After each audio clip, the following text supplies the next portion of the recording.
Misty! Tawag ng isang boses sa likuran ng dalaga, rason para mapalingon siya. Si Vina iyon na kanyang kaibigan, kasama ang pinsang si Rael na alam niyang matagal nang patay na patay sa kanya pero hindi niya pinapansin. Hindi dahil sa pangit ang lalaki, kundi priority niya lang talaga ang kanyang pag-aaral. Kapwa sila lumaki ni Rael sa mahirap na buhay at kapwa ding nagsisikap. Mabait din ang magulang nito na katunayan, gustong gusto siya para kay Rael dahil nga raw maganda siyang lahian. Taliwas naman iyon sa kanyang ina. Ang sabi kapag daw si Rael ang kanya makatuluyan, mamamatay siyang dilat ang mga mata dahil sa gutom. Ang sabi pa kahit anong sikap ng lalaki, hindi ito yayaman katulad ng usap-usapan sa kanilang baryo na pwedeng-pwede itong mag-artista sa gandang lalaki, na pwedeng magdala rito sa ginhawang buhay. Mas mabuti pa nga daw kung si Enchong ang sagutin niya na anak ni Kapitan Berto. Bukod sa gwapo, may kaya ang pamilya. Ulila na siya sa ama at may 2 kapatid na kapwa nag-aaral. Kaya nga nais niyang makatapos ng kolehiyo upang matustusan ang pangangailangan ng mga ito. Ang ina naman ay elementary teacher na nagtsatsaga sa kuunting sahod, minsan ay delay pa. Bali ang gumagastos sa kanyang pag-aaral ngayon sa kanyang martikula ay ang kanyang tita Apple na dancer sa Japan, kapatid ito ng kanyang pumanaw na ama.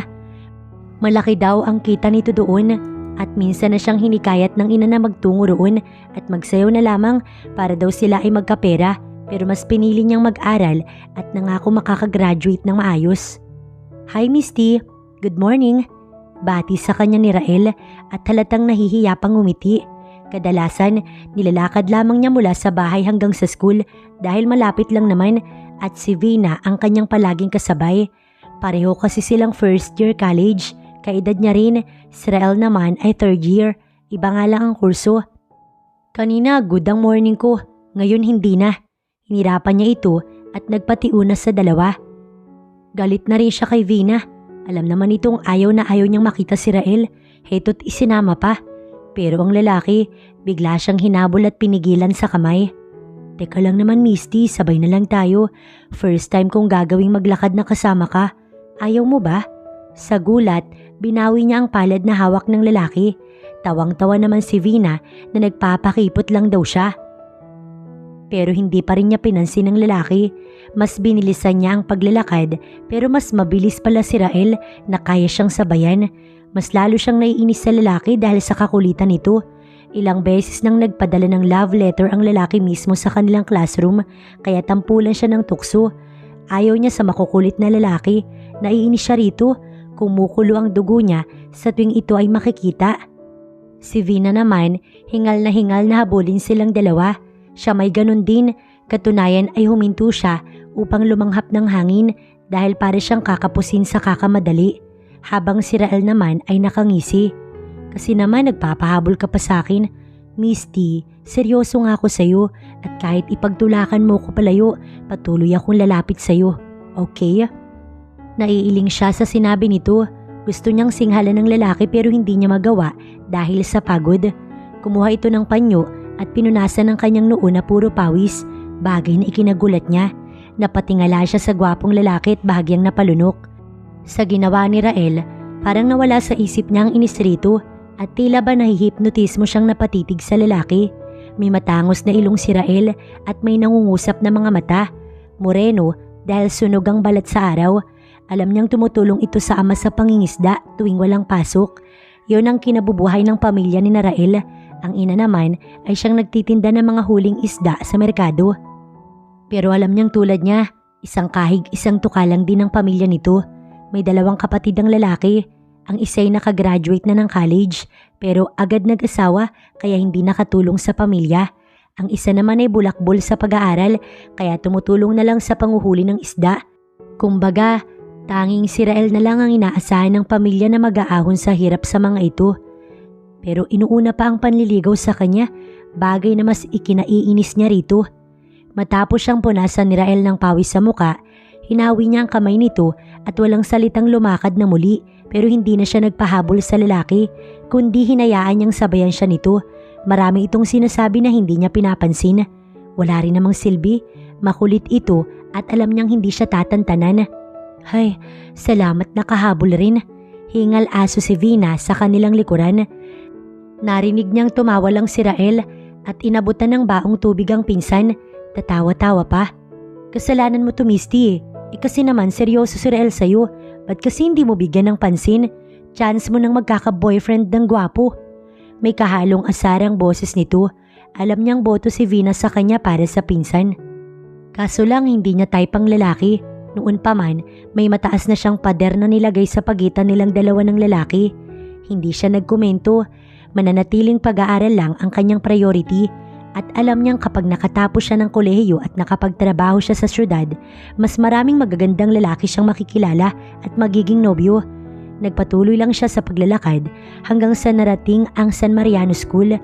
Kinahaponan, nagkulong muna siya sa library para sa kanyang mga research work dahil wala naman siyang cellphone na pwedeng gamitin. Nahihiya naman siya kay Vina kahit na nag-o-offer ito sa kanya.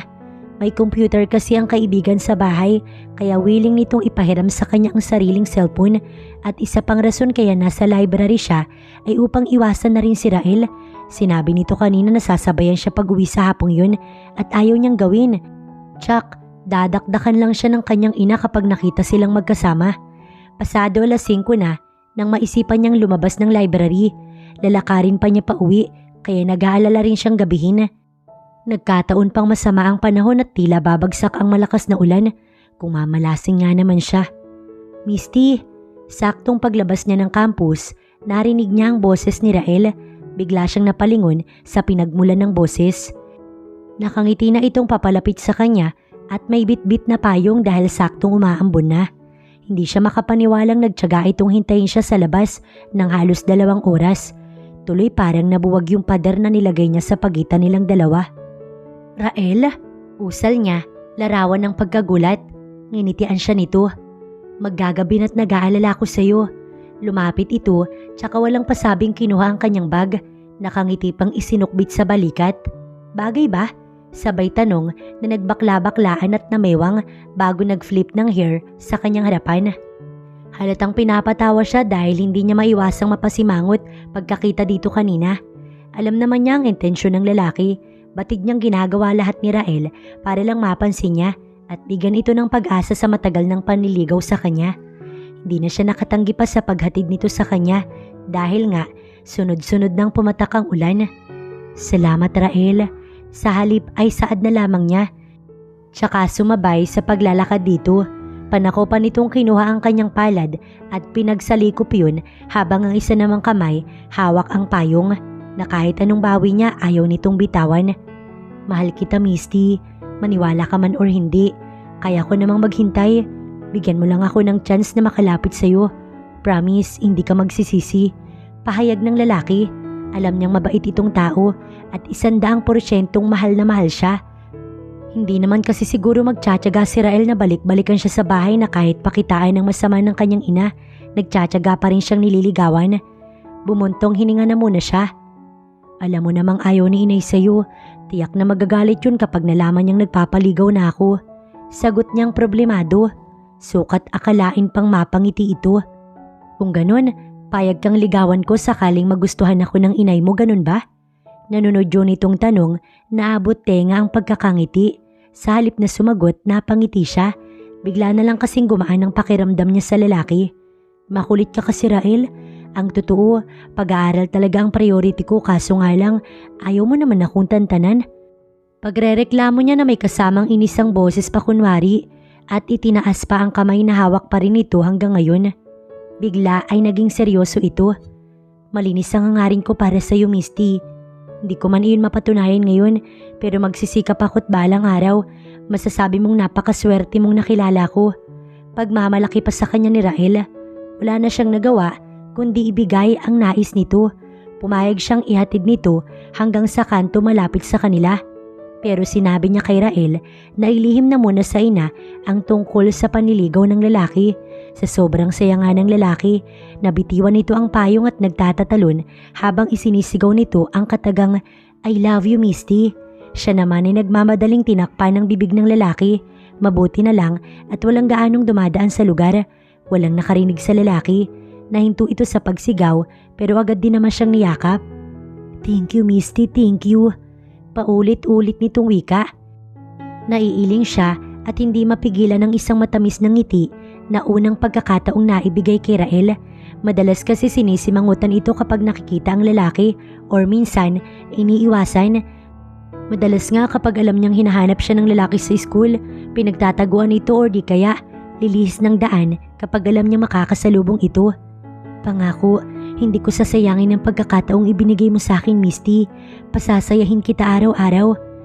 Pag-uulit pa nito, tsaka niya marahang itinulak ang lalaki na kayakap sa kanya.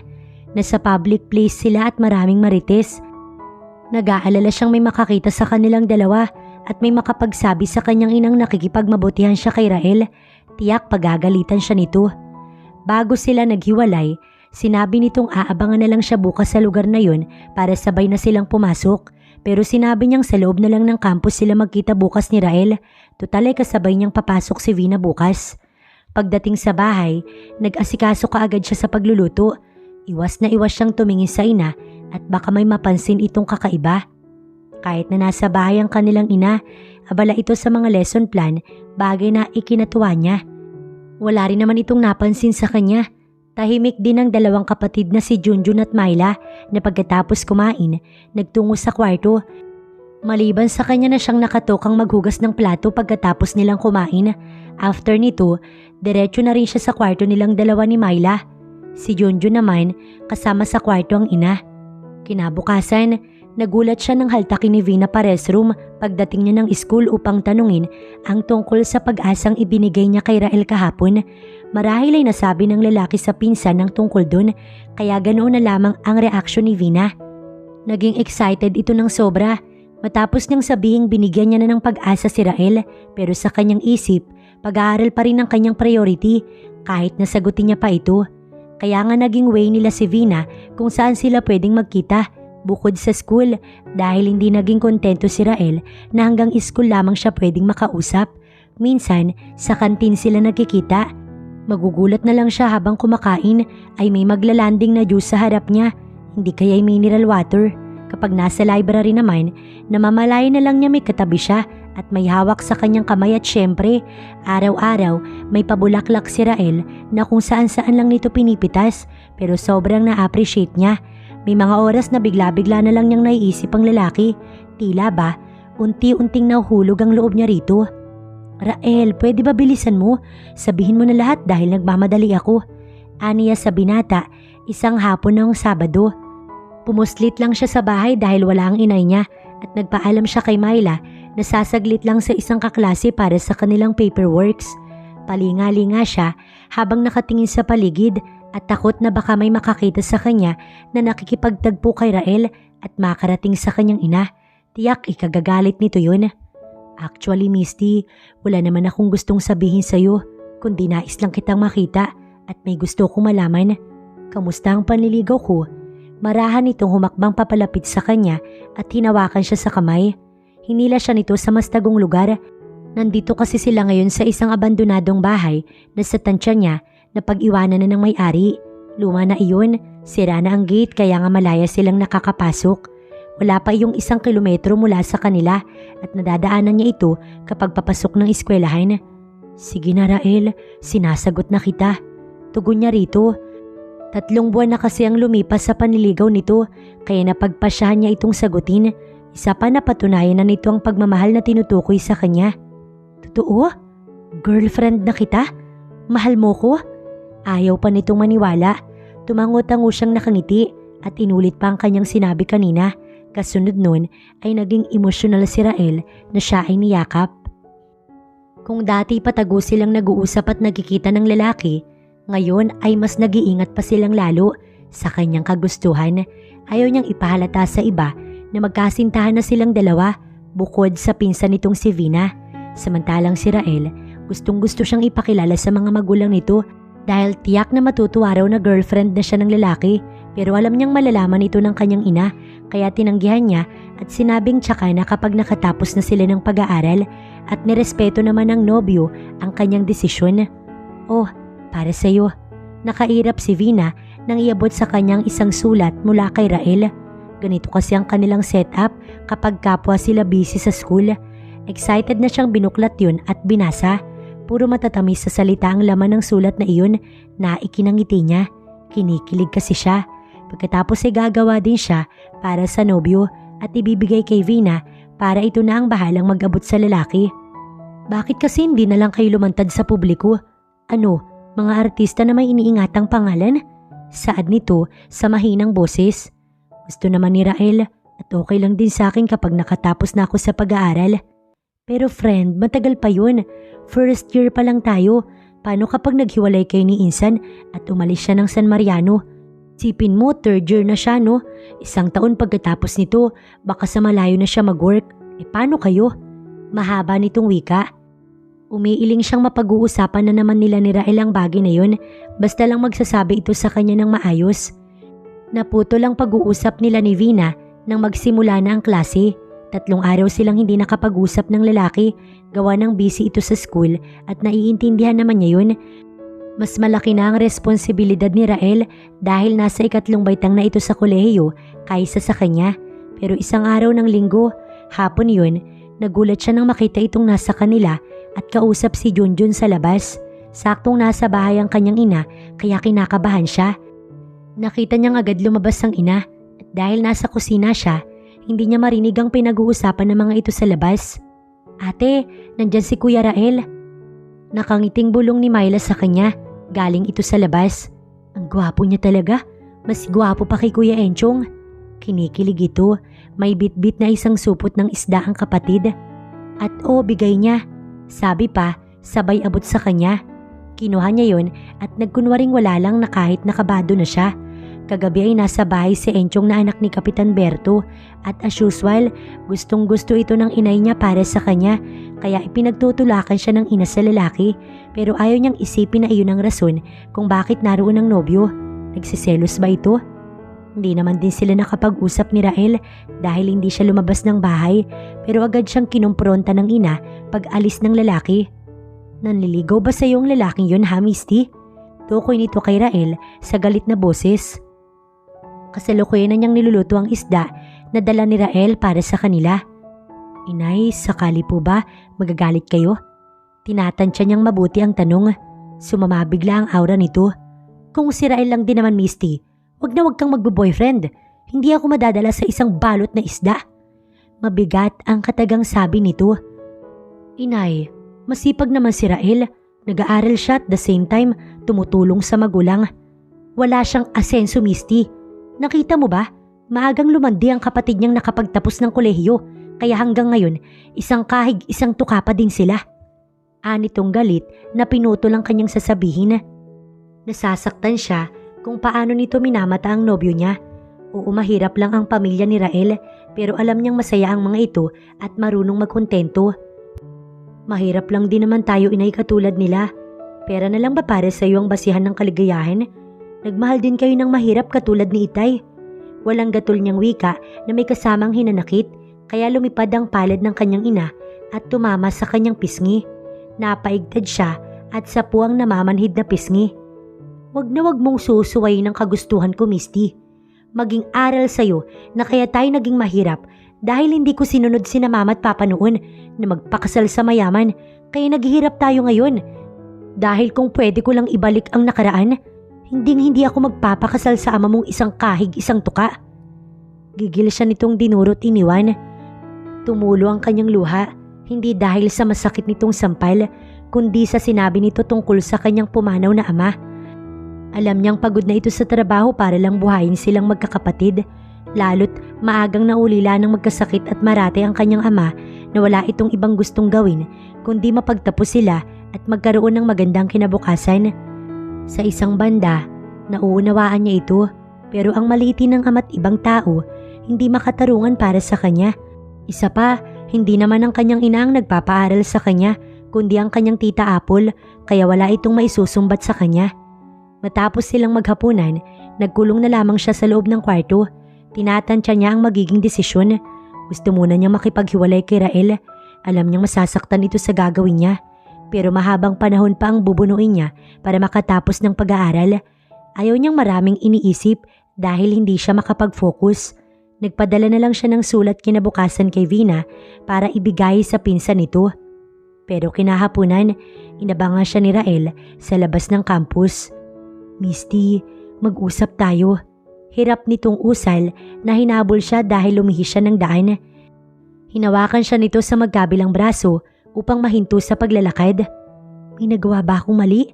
Hindi mo na ba ako mahal? Sunod-sunod ditong tanong sa kanya sa nasasaktang boses. Rael, hindi kasi iyon ang rason. Si inay kasi, ayaw kong malaman niyang nakikipagrelasyon ako sa iyo. Aniyang hindi makatingin sa mga mata nito, mas nasasaktan siyang makita ang nobyo na nasasaktan din. Binitiwan siya nito sa magkabilang braso. Napaka-unfair naman pag si Enchong ayos lang na dumalo sa inyo dahil may kotse at may dalang chocolate. Pero ako na mahirap lang, bawal dahil isda lang ang dala. Puno ng hinanakit nitong saad at puno ng selos. Tuloy ay nakonsensya siya. Nilapitan niya ito at hinawakan sa isang kamay. Ewan niya ba kung bakit parang gusto niyang bawiin ang sinabing pakikipaghiwalay sa lalaki. Alam niyang kapag nasaktan ito, maaapektuhan ang pag-aaral ni Rael at kapag nangyari yun, baka hindi na ito makapagtapos. Hay, ano bang gagawin ko? Naguguluhan niyang tanong sa sarili. 2 araw matapos hiwalayan si Rael ni Misty, hindi niya alam kung paano mag-move on. Hirap na hirap siyang mag-concentrate sa pag-aaral, lalo na kung minsan nakikita niyang gabi-gabi dinadalaw ito ng lalaking kinaiinisan niya. Kung paano niya nalaman yun dahil pinupuntahan niya pa rin ang dalaga sa bahay nito at para siyang magnanakaw na nagkukubli sa malaking puno at tinatanaw ang bahay ng babae. Ipinaliwanag ni Venus sa kanya na kinumpronta daw si Misty ng ina tungkol sa pagdalaw niya rito isang araw at pagdadala ng isda, kaya siya hiniwalayan at ginawa lang naman niya yun dahil gusto niyang kahit papaano maging malapit sa pamilya ng nobya. Pero mas napasama pa pala ang kanyang ginawa dahil tuluyan siyang hiniwalayan ng dalaga. O pinabibigay niya. Nakasimangot si Vina nang malingunan ni Misty. May iniabot ito sa kanyang sulat na alam niyang galing kay Rael. Vina naman, ayoko na makarinig mula sa kanya. Nahihirapan din naman ako, kaya kung pwede sana, pabayaan muna ako, okay? Isa ito sa hindi natuwang nakipaghiwalay siya sa nobyo. Naging unfair daw siya sa kanyang nararamdaman. Pero hindi lang naman ito ang nahihirapan, kundi pati na rin siya. Ayaw mo? Sige bahala ka, baka hindi mo na makita si Insan. Balita ko kasi, luluwas siya ng Maynila at doon natatapusin ang pag-aaral. Nakadama siya ng bigat sa dibdib, kaya mabilis niyang hinabulot ang papel na hawak nito at inilagay sa kanyang bag. Okay, basahin ko mamaya after ng klase natin. Tsaka muli na niyang itinuon ang atensyon sa kanilang klase bago pa sila mapansin ng kanilang prof. Sa sulat, nakikipagkita sa kanya si Rael sa abandonadong bahay mamayang labasan dahil nais na nitong magpaalam sa kanya at sa Maynila na itutuloy ang pag-aaral dahil hindi nga din ito makapag-focus sa pag-aaral matapos niyang makipaghiwalay dito. Habang papasok sa bahay na pagkikitaan nila ni Rael, mabigat ang kanyang loob. Isipin pa lang niyang ito na ang huling pagkikita nila. Doble ang sakit na nararamdaman niya. Mahal niya ang lalaki, pero pinilit niyang nakipaghiwalay sa pag-aakalang ito ang mas makakabuti para sa kanilang dalawa. Si Rael ang naging inspirasyon niya. Kung alam lang sana ng kanyang ina na pinagsisisihan niyang nakinig dito at hiwalayin ng lalaki. 2 araw nang abala ang kanyang isip sa binata. Rael? Malungkot niyang usal nang makita itong nakatayo sa may pintuan ng sirang bahay. Nakatitig lamang ito sa kanya na tila ba pinagsasawa ang mga matang titigan siya hanggang sa nangulap yun. Sabay tango upang itago sa kanya ang pagpatak ng luha nito. Parang tinarak ng punyal ang puso niya sa nakikitang ayos ni Rael ngayon. Ito na nga bang sinasabi niya kaya ayaw niyang magmahal, ayaw niyang mag-boyfriend dahil pareho silang maapektuhan ni Rael. Alam kong hindi ko na mababago ang pasya mo, pero salamat dahil binigyan mo ko ng pagkakataong makita ka. Salamat. Malungkot nitong saad na agad siyang nilapitan at niyakap ng mahigpit. Gusto niyang pigilan si Rael na umalis pero hindi niya kayang sabihin.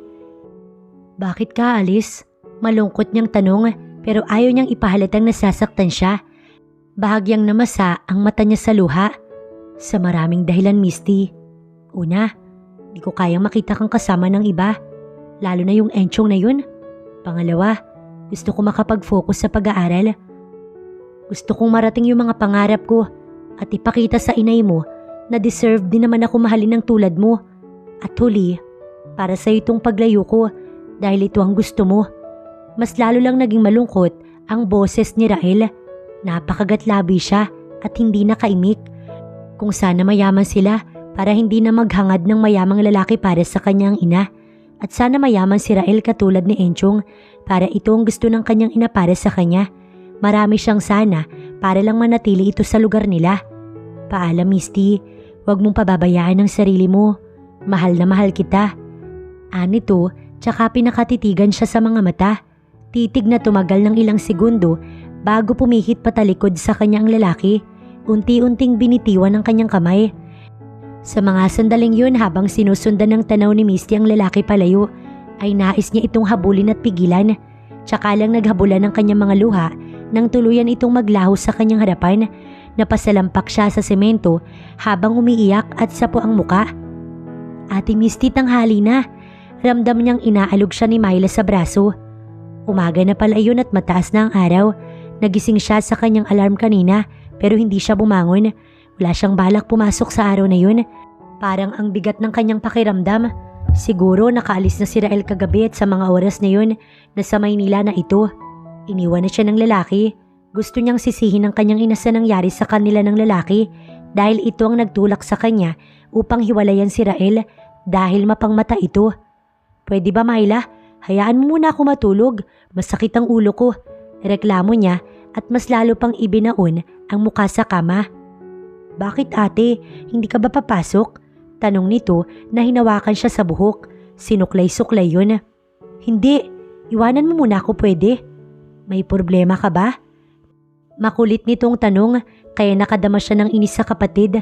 Umupo siya sa kama at sininghalan ito. Hindi mo ba ako narinig? Sinabing iwan mo muna ako. Tsaka siya muling padabog na humiga. Dahil ba kay Kuya Rael kaya ka nagkakaganyan? Ate, alam kong may relasyon kayo at nakipaghiwalay ka sa kanya dahil kay inay. Tapos, pababayaan mo yung pag-aaral mo? Mahinang sad nito. Hindi mo ko naiintindihan, kaya iwan mo muna ako. Katahimikan ang namagitan sa kanila bago niya narinig na lumabas ito ng silid at sa muli ay napaiyak siya. Kinagabihan, bisita ng kanyang ina si Enjong kasama si Kapitan at nauulinigan niyang balak siyang ipakasal ng ina sa lalaki. Pinilit din siyang humarap sa mga ito.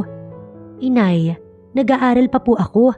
Hindi niya maiwasang sumigaw matapos umalis ang mga bisita. Mag-aaral ka pa rin naman kahit na ikasal na kayo. Pasalamat ka't natipuhan ka ng anak ni Kapitan.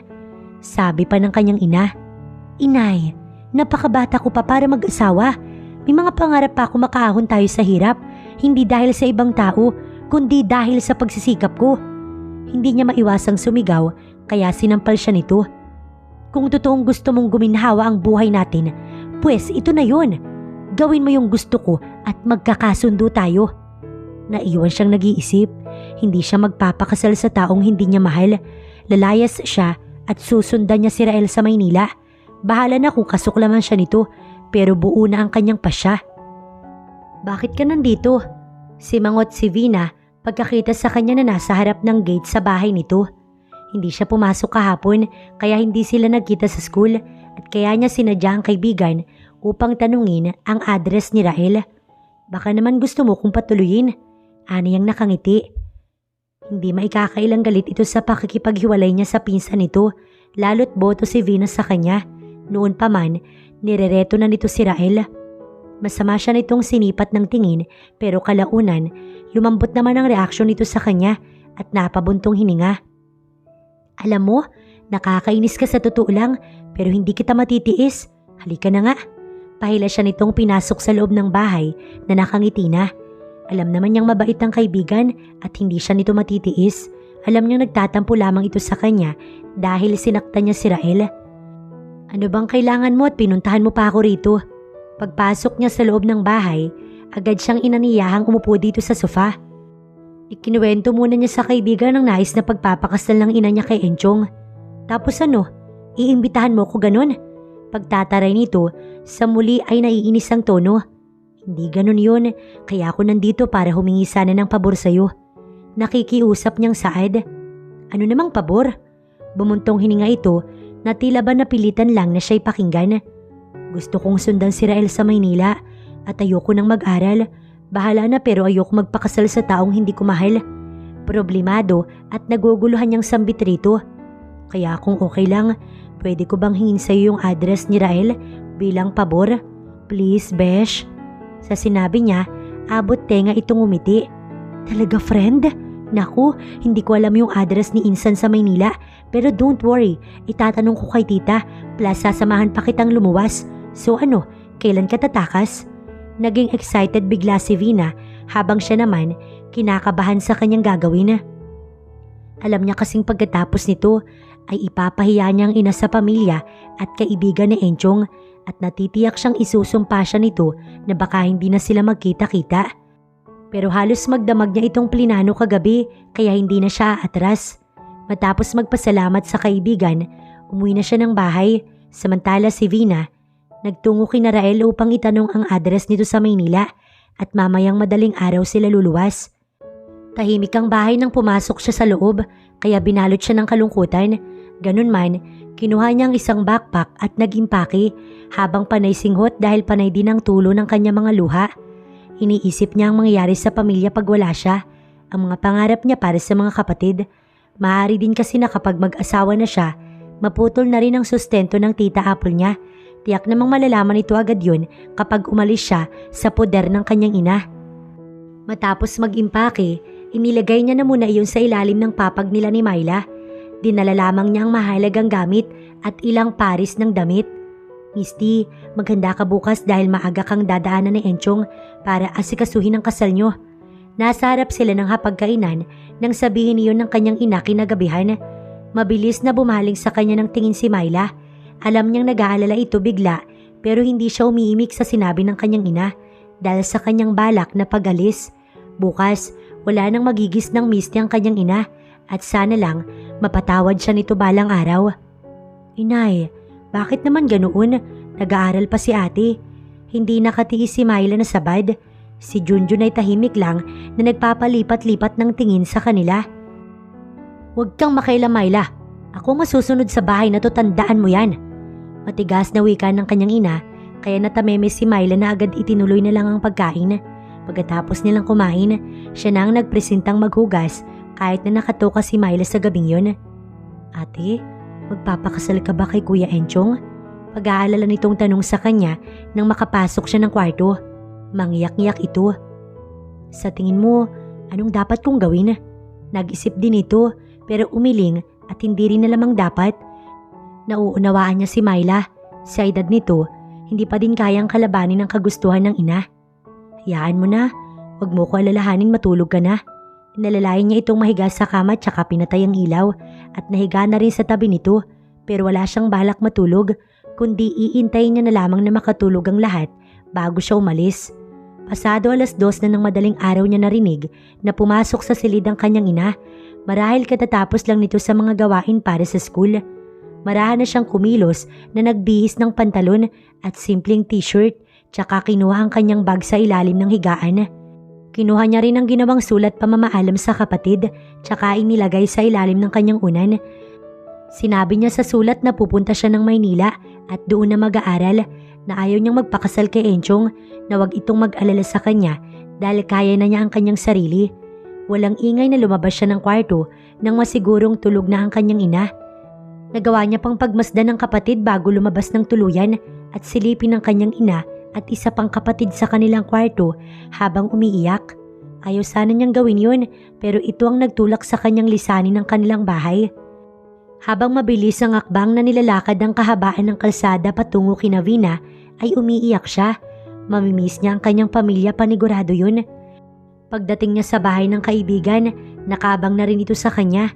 May inarkila na rin daw itong tricycle na maghahatid sa kanila patungo sa sakayan ng bus pa Maynila. Tsaka lang siya nakahinga pagsampa nila ni Vina sa loob ng bus. Sa wakas, natakasan niya din ang kanyang ina at ang plano nitong ipakasal siya sa lalaking pinakaayaw niya at excited na siyang magkita muli sila ni Rael. Misty, Insan? Bulalas ni Rael pagkakita sa kanilang dalawang nasa tapat ng tarangkahan nito. Maliit na apartment lang ang tinutuluyan ni Rael. Style boarding house dahil pang isang tao lang iyon. Matapos patuluyin ay agad siyang galak na niyakap at puno ng pananabik. Hindi pa man alam ni Rael ang rason kung bakit siya naroon. Sapat nang makita ang dala niyang bag na agad nitong kinuha at nilagay sa loob ng kwarto. Baka naman pwedeng intayin yung umalis ako bago kayo magtsuba-tsutsu. Biro sa kanila ni Vina. Kumala si Rael sa pagkakayakap sa kanya, tsaka siya inalalayang umupo sa lapag dahil wala namang makikitang upuan sa pinakasala nito. Si Vina ay ganoon din. Ano bang nangyari, Insan?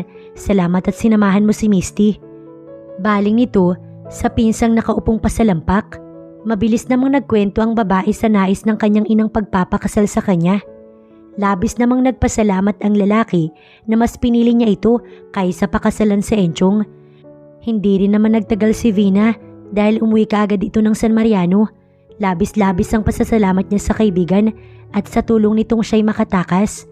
Habang sila naman ni Rael, pinag-uusapan ng tungkol sa kanilang dalawa. Nangako itong hindi siya pababayaan at kaagapay nila ang bawat isa upang ipagpatuloy ang kanilang mga pangarap para sa pamilya. Pumapasok ng part-time job si Rael sa isang fast food chain habang nag-aaral. Siya naman ay sinubukang mag-apply ng trabaho habang hindi pa naaasikaso ang kanyang paglipat ng eskwelahan. Malapit lang sa boarding house ang pinasukang eskwelahan ni Rael kaya nakakatipid ito. Mas pinili ng lalaking magpanggabi sa trabaho dahil pumapasok ito sa araw habang siya naman ay natanggap bilang isang sales lady sa isang department store. Magkaiba ang naging schedule nilang dalawa. Lalo 12 hours ang kanyang pasok. Madalas nagiiwan ito ng sulat sa boarding house at siya ay ganun din. Pero pag Sunday, pareho silang nasa bahay. Wala kasing pasok sa trabaho si Rael at sa school. Siya naman, pinili niyang linggo ang schedule ng kanyang day off. Kailan mo balak bumalik sa pag-aaral? Tanong ni Rael sa kanya habang sila'y nagtatanghalian. Wala pa sa plano ko, Rael. Mas makakabuting mag-ipon pa muna tayo. Sayang ang isang semester, kaya naman kitang tustusan sa pag-aaral mo. Sus, kung yung pangbayad nga natin dito sa boarding house, sagot ko na. Biro niyang inirapan ito, napangiti naman ang boyfriend niya at malambing siyang niyakap. Magkatabi lang kasi sila sa hapag, hindi na sila bumili ng gamit dahil balak ni Rael na lumipat sa mas malaking apartment para naman hindi masyadong masikip. Ikaw naman ang may gusto nun ah. Paglalambing nito, idinikit pa ang mukha sa kanya at kinintalan siya ng halik sa pisngi. Hindi pa nakontento, gumapang sa leeg niya. Natatawang itinulak niya ito. Umiiwas siya na may mamagitan sa kanilang dalawa, lalo't hindi pa sila handa maging magulang. Dahil aminin mong kinakapos ka sa kinikita mo dyan sa part-time job mo, sabi niya pa rito. Pero okay lang, Rael, pwede naman ako mag-aral ulit pag nakagraduate ka na. Sayang kung ikaw ang mahihinto sa pag-aaral. Ngumiti ito at malamlam ang mga matang siya'y tinitigan. Kaya mahal na mahal kita, Misty. Pangako, hindi ka magsisising ako yung pinili mo kaysa sa Enchong na yun, okay? Tsaka siya kinintala ng halik sa labi. Nagulat siya sa ginawa ng nobyo or dahil nag-react ang katawan niya na tila ba napaso sa paghalik nito. Mabuti na lang at saglit lang ginawa ni Rael ang paghalik sa kanya't binitiwan siya kaagad. Matapos kumain, pinagtulungan nilang labhan ng maruruming damit. Walang ginawa ang dalawa kundi magkulitan, mag-asaran hanggang sa natapos. Sunod nun, pinagtulungan nilang maglinis ng kwarto. Madalas ganito ang nangyayari. Buong 6 na araw silang hindi halos nagkikita kaya pagdating ng Sunday, namimiss nila ang isa't isa. May pagkakataong nalulungkot siya sa tuwing naalala ang pamilya pero nandyan si Rael para siya ay pasayahin. Sabi pa nga ng nobyo, darating ang araw na matatanggap din ito ng kanyang ina para sa kanya. Hi Misty, hatid na kita. Boses lalaki mula sa kanyang likuran. Off duty na siya at 6 o'clock na ng hapon. Oras na para umuwi. Saktong nasa locker siya at ang lalaki naman nasa may pintuan at sinadyang sumilip sa loob. May ibang naroon na nag-aayos din at pauwi na. Workmate niya pero hindi sila close. Hindi lang siya mahilig sumama sa mga ito after work kaya malayo ang loob sa kanya ng mga katrabaho. Salamat na lang, Jovan, pero mag-jeep na lang ako. Sagot niya sa binata. Sige na, ayaw mo nun makakatipid ka. Pangiinganyo nito. Napaisip din siya sa sinabi ng lalaki. Isa pa wala namang masama kung makikisabay siya. Sayang din ng pamasahe. Pwede niyang itabi na lang para bukas.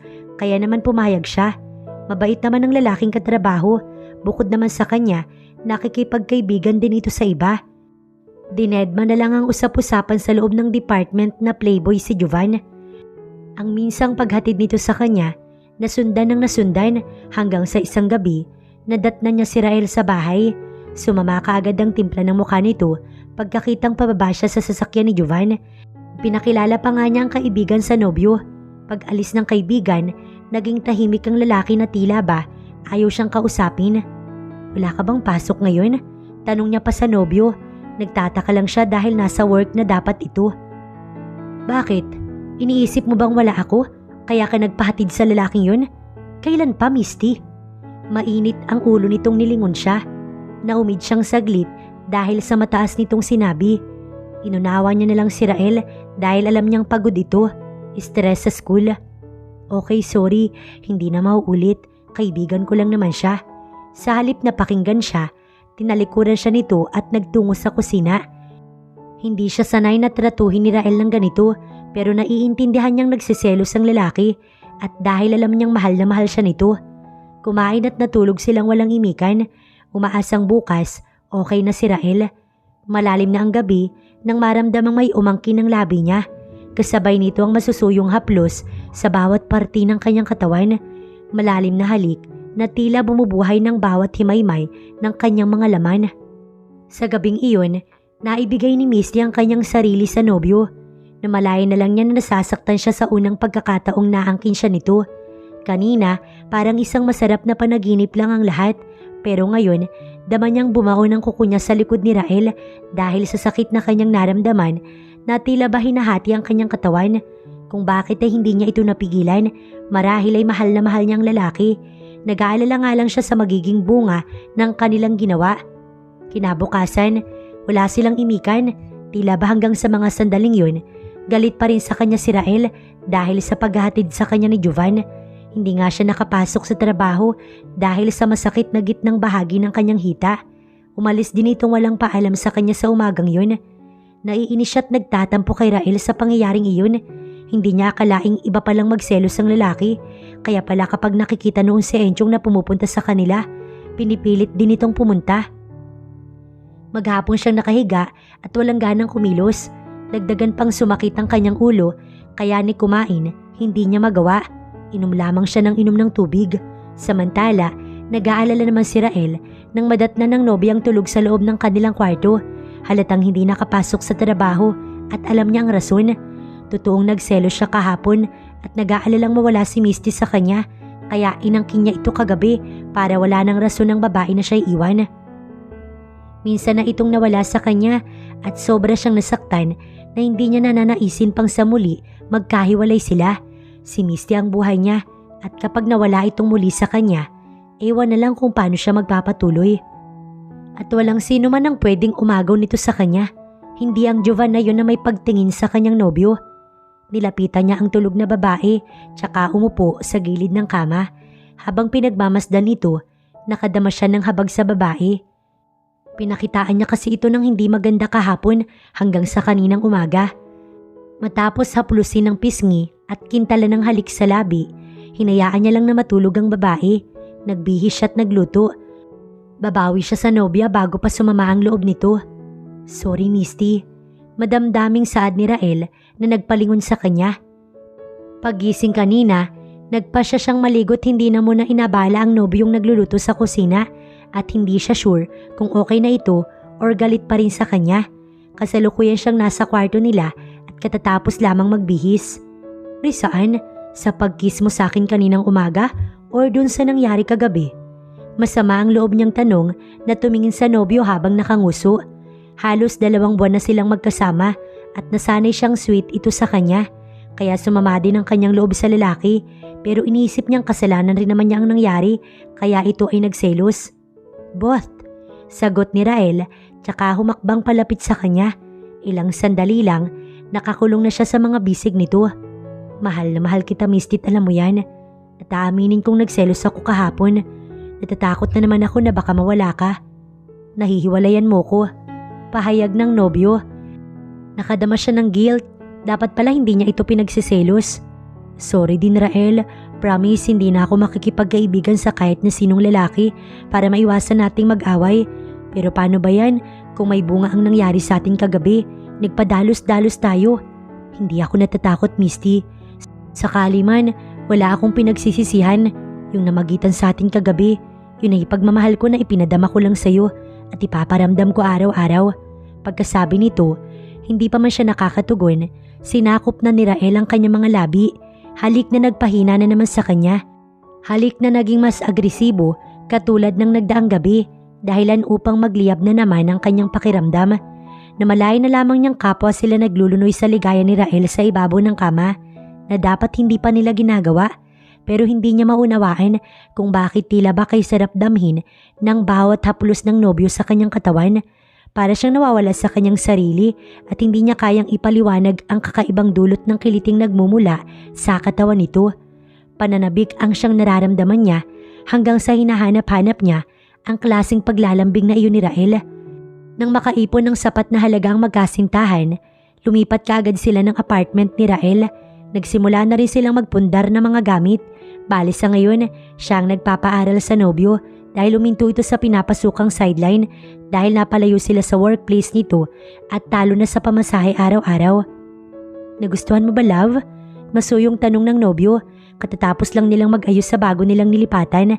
Mas maluwang kaysa dati, pero syempre, mas mahal nga lang. Kahit papaano, afford naman nila ito. Masayang-masaya siyang yumakap dito bilang tugon. Mainit kasi sa dati nilang boarding house kumpara dito. Yumakap din ito sa kanya at hinalikan siya sa noo. Kinabukasan, dumalaw naman si Venus sa kanila. Wow, Bes! Wala talaga ako masabi sa inyo ni Insan. Perfect! Masayang wika nito at abot tenga ang ngiti. Excited siyang niyakap at inilibot ang paningin sa hindi naman kalakihan nilang tirahan ni Rael. Pero maayos na. Nagkataon lang na nasa school pa ang pinsan nito, pero parating na din dahil maghahapon na iyon. Ako nagayos niyan. Pagmamalaki niya sa kaibigan, tumuloy sila sa kusina dahil may dala itong pasalubong. Alam mo, Bes, para na kayo mag-asawa ni Insan. Bakit hindi pa kayo magpakasal? Tanong nito na inilapag ang dalang mga gulay galing sa probinsya. Di pa pwede, nag-aaral pa si Rael. Okay, nagkibit balikat ito. Alam na ni Vina na huminto siya sa pag-aaral upang magtrabaho. May cellphone na kasi siya ngayon kaya may contact na sila. Kalaunan, kinamusta niya ang kanyang ina at nalaman niyang galit na galit nga raw itong sumugod kina Vina sa pag-aakalang siya'y naroon.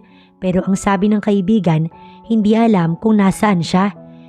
At ipinapahanap na siya ng ina kung saan sa buong San Mariano para lang matuloy ang kasal nila ni Enchong. Nalungkot siya sa balitang yun na kahit pinili niyang umalis, patuloy pa rin ang kanyang ina na ipakasal siya. Kung ganun, mas nanaisin pa nitong maging miserable ang buhay niya sa piling ng Enchong na yun kaysa hayaan siyang maging masaya. Sa nalaman niyang yun, lalong sumama ang kanyang loob dito at sinabing hindi na magpapakita pa rito kahit kailan.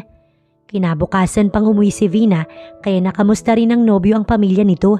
Nalaman na nga daw ng magulang ni Rael ang tungkol sa kanilang pagsasama pero boto naman ito sa kanya at nais silang makita pareho. Nga lang ay hindi siya pwedeng tumuntong sa bayan nila dahil ipinapahanap siya ng kanyang ina. Mamumuhay na lang siyang malayo sa kanyang pamilya at titiisin ang pangungulila rito.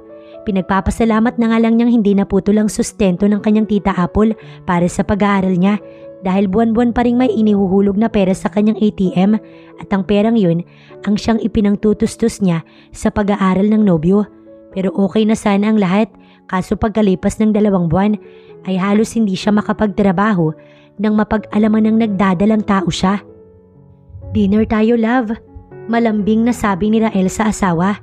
Nilapitan niya ito sa ibabaw ng kama at malambing na niyakap bago pinugpog ng halik sa pisngi. Halos maghapon itong walang kain dahil sa 4 na buwang paglilihi. Napakasela nitong magbuntis lalo na sa paglilihi pero sabi ng doktor, natural lang daw yun mula 1 buwan hanggang sa 5 buwan. Ang pagsusuka ang pinakaayaw ng kanyang asawa lalo na kung may nakain itong hindi nagustuhan ng kanilang quadruplets sa loob ng sinapupunan ni Misty. Nang malamang buntis ang babae, hindi niya mapigilang mag-alala nung una at baka hindi kayanin ni Misty ang pagluwal ng kanilang 4 na anak. Sa sobrang pagkabahala niya, nasabi niya sa magulang ang sitwasyon ni Misty kaya nagulat sila pareho isang araw na lumuwas sa mga ito na tuwang-tuwa sa balitang buntis ang kanyang nobya. Dahil nagdadalang tao na nga si Misty, pinayuhan silang magpakasal ng kanyang magulang kahit nasa West lang, kaya nagpakasal silang dalawa na lingid sa ina ni Misty dahil tiyak niyang hindi ito papayag. Sa tingin niya ay mas naging maayos ang kanilang pagsasama matapos silang ikasal. 1 taon na lang din at makakagraduate na siya. At ang plano nilang mag-asawa ay pansamantalang uuwi si Misty sa mga magulang niya at siya naman mag-a-apply sa ibang bansa para makapagpatayo ng sariling bahay na matatawag na sa kanilang mag-asawa. Anong oras na, Rael? Umuungol si Misty tsaka dahan-dahang idinilat ang mga mata. Tuluyan itong nagising sa ginawa niyang paghalik rito. Gabi na po, senyorita. Pilit itong bumangon na nagtatakip ng ilong. Naligo ka na ba? Tanong nito sa kanya. Bahagya siyang natawa. Ikaw tong hindi pa naliligo, love. Inamoy niya pa ang sarili. Hindi naman siya amoy pawis. Pati hininga niya amoy sabon din. Tumatawa ito sa kanyang sinabi bago siya hinampas at kinuha ang towel. Inalalayan naman niya ang 4 na buwang buntis niyang asawa papasok sa loob. Bagaman maliit pa ang tiyan nito, kung todo ingat silang dalawa. Ang gusto nga ng inay niya, doon na muna si Misty sa kanila habang nagbubuntis upang may mag-aasikaso sa kanyang asawa. Pero hindi naman niya kayang hindi ito makita kaya hindi siya pumayag. Matapos nitong maligo, kumain sila ng sabay. Rael, ano kaya kung sabihin ko kay inay na buntis na ako? Ano kaya yung reaksyon niya? Lalo't ikinasal na tayo? Tanong nito sa kanya. Ayaw ni inay mo sa akin dahil mahirap lang ako. Malamang magagalit yun. Bumuntong hininga ito at huminto sa pagsubo. Nag-aalala ako. Ayokong mahinto ka sa pag-aaral pagkatapos kong manganak. Pero kasi baka hindi ko kayaning mag-alaga ng 4. Kaya nga, love, umuwi ka na muna kina inay para may katuwang kang mag-alaga habang ako may iwan dito. Promise, uuwi ako pag walang pasok. Ginagap niya ang palad ng asawa tsaka pinisil-pisil. Nasanay silang magkasama kaya tsak niyang pareho silang malulungkot. Nagpatuloy ito sa pagkain at hindi na umimik, halatang may iniisip. Ang inaalala lang naman ni Misty, baka kapag nalaman ni inay niya na umuwi siya sa kanilang lugar, kunin siya ng kanyang ina. Pero wala naman siyang choice kundi umuwi muna ng San Mariano kapag nakapanganak na dahil madalas wala si Rael sa bahay at wala siyang makakatuwang. Nang dumating ang kanyang kabuanan, namili na sila ni Rael ng pangangailangan ng kanilang 4 na baby. Nalimas ang perang inipon niya nung nagtatrabaho siya sa department store. Sabi ng doktor na magpapaanak sa kanya, baka abutin ng 60,000 ang kanilang gagastusin kapag hindi niya nailuwal ng normal ang mga bata. Kaya umuwi sila ng San Mariano upang doon mag-inquire ng kanilang gagastusin sa panganganak. May public hospital naman na malapit at ang sabi, aabutin din daw ng 10,000 depende sa pangangailangan ng pasyente. Kaya nga nagpasya sila ni Rael na dito na ulit mag-stay sa probinsya. Pwede naman sana itong mag-transfer. Ang kaso, graduating na ang asawa, baka mahirapan itong mag-adjust. Gabi na, bakit hindi ka pa natutulog? Puna ng kanyang biyanan na babae. 1 linggo na siya sa San Mariano, kaya 1 linggo na rin silang naghiwalay ni Rael. At sa 1 linggong yun, nangungulila siya sa asawa. Namimiss niya ang pag-aalaga nito sa kanya. Lalo sa tuwing nahihirapan siyang matulog sa gabi dahil hindi niya alam kung anong posisyon ang gagawin. Habang nalalapit ang kanyang panganganak, natatakot siya. Kailangan niya si Rael sa kanyang tabi pero nauunawaan naman niya ang kanilang sitwasyon. Mamaya na po ako matutulog, inay. Masarap kasi yung hangin dito sa labas. Sa halip na iwan siya, umupo ito sa kanyang tabi. Mahaba kasi ang silyang kahoy na nasa pinaka-teres ng bahay. Namimiss mo ba si Rael? Naku inay, hindi po. Maaga pa kaya hindi pa ako makatulog. Pagdadahilan niya, kahit na ang totoo, namimiss niya ang asawa. Nakakapag-usap naman sila sa cellphone pero bihirang mangyari lalo't working student na muli ang kanyang asawa. Huwag ka na magkaila sa akin, Misty. Napagdaanan ko rin noon na mawalay sa asawa. Kakambal talaga ang sakripisyo sa pagbuo ng pamilya. Kaya kailangan matatag ang loob mo. Ang nararanasan nyo ngayon ni Rael, bahagi lang ng hamon ng buhay na dapat mas maging handa ka sa mga susunod pa. Madamdaming pahayag ng kanyang biyanan. Gusto niyang maluha dahil alam niyang may punto ito. Nagsisimula pa lang sila ni Rael at hindi pa nila alam ang masigit pang mangyayari sa kanilang dalawa. Aaminin niyang sa asawa lamang siya humuhugot ng lakas dahil natatakot siya para sa susunod pang bukas. na sana kapag dumating ang mabibigat na pagsubok sa kanila ng asawa, makayanan nila. Dumating ang araw ng panganganak ni Misty na hindi ito natiis ng sariling ina dahil naroon ng babae sa ospital kung saan siya isinugod ng kanyang biyanan. Hindi pala madaling magsilang ng sanggol, lalo kung 4 dahil para siyang malalagutan ng hininga. Sa bahay pa nga lang ng kanyang biyanan, halos maubusan na siya ng dugo dahil sa daming lumalabas sa kanya. Dagdagan pang may kalayuan ng hospital kaya pagdating, halos matuyuan na siya. Mabutit na agapan ng mga doktor. Agad siyang sinalina ng dugo at habang nagli-labor ay nakadextrose. Wala si Rael sa mga oras na yun dahil nagkataong exam nito at hindi pwedeng lumiban sa klase.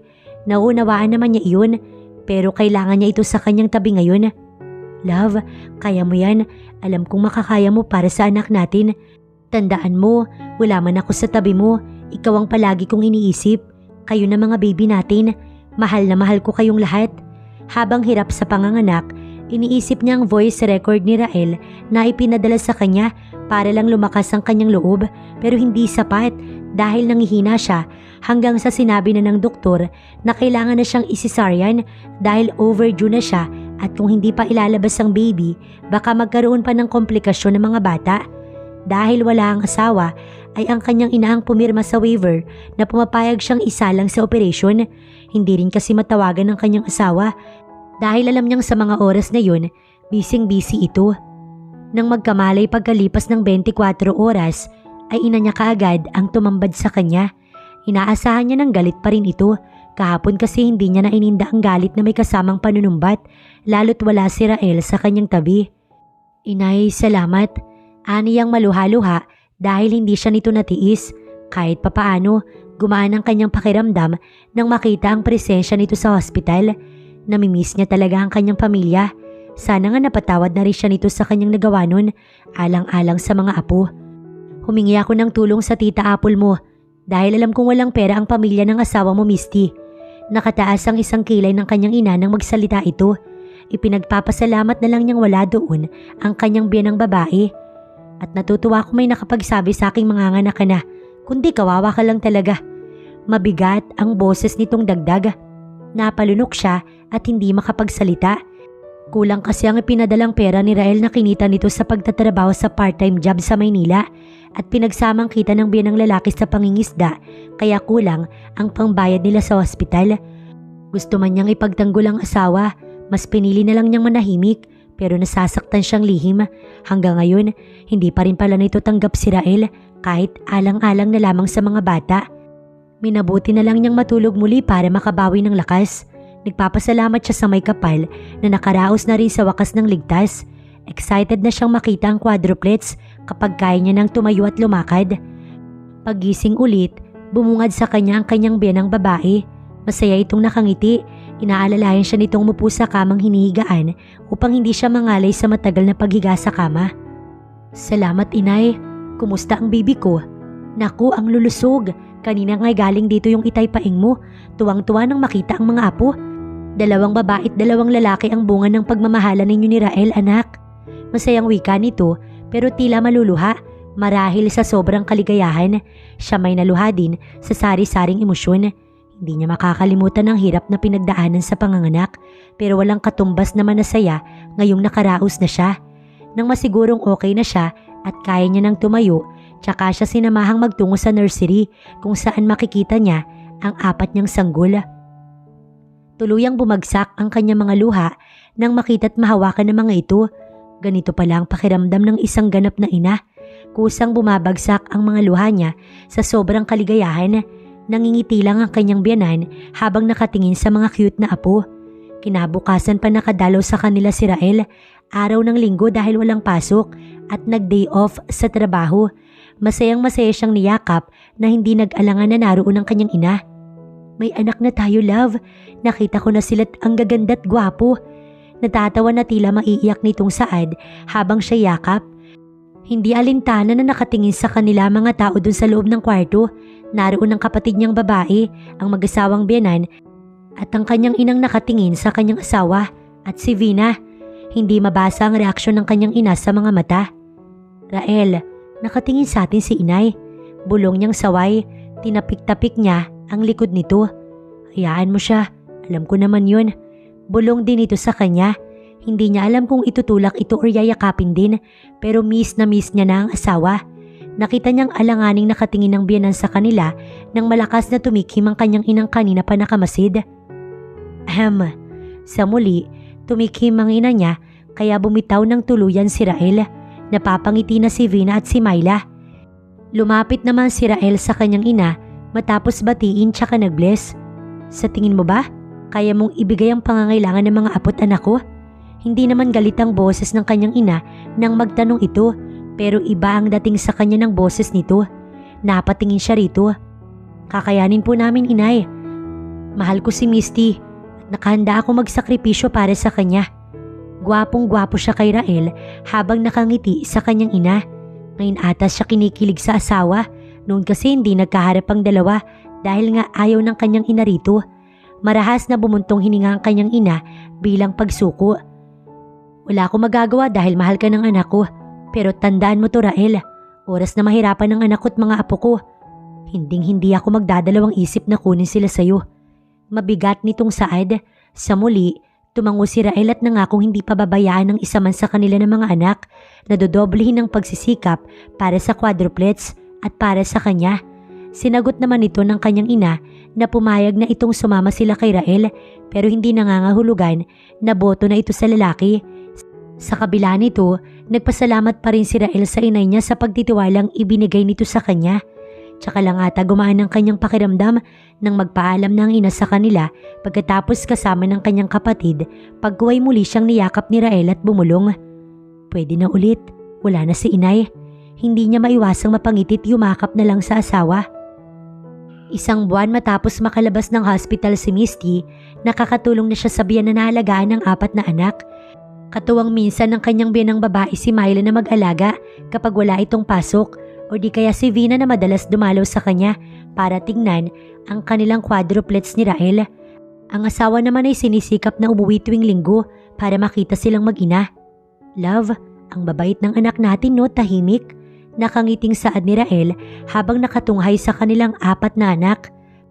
Pagdating nito'y nagbihis lang tsaka lumapit sa mga batang magkakatabing natutulog sa malaking crib. Napangiti siya sa asawa. Mabait sila pagtulog pero kagabi pinuyat niya ang 2 matanda. 2:00 ng madaling araw gising pa. Aniya pero tumawa lang ito. Ayos lang naman yun kina inay at itay. Mukhang sabik na sabik nga sila sa apo, diba? Dagdagan kaya natin. Pilyo siyang nilingon nitong abot tenga ang ngisi at padaskul siyang niyakap. Umayos ka nga dyan. Pag natanggal tong tahi ko, kasalanan mo. Pigil ang tawang saad niya. Pinugpog lamang siya nito ng halik sa leeg at panay sabi ng I love you. At miss na siya. Walang araw itong katabi dun sa gabi, kundi unan lang. At nais na nitong makasama siyang muli, katulad ng dati kaya nga lang hindi pwede. Eh di magtiis ka muna ng walang katabi. Ingos niya rito. Marami ka sanang pwedeng kayakap sa gabi kaso napakalayo mo naman sa amin. Okay lang love, ilang buwan na lang naman ang titiisin natin, graduate na ako. Gusto ko sana habang nag-iipon para sa board exam, dito muna ako maghanap ng mapapasukan.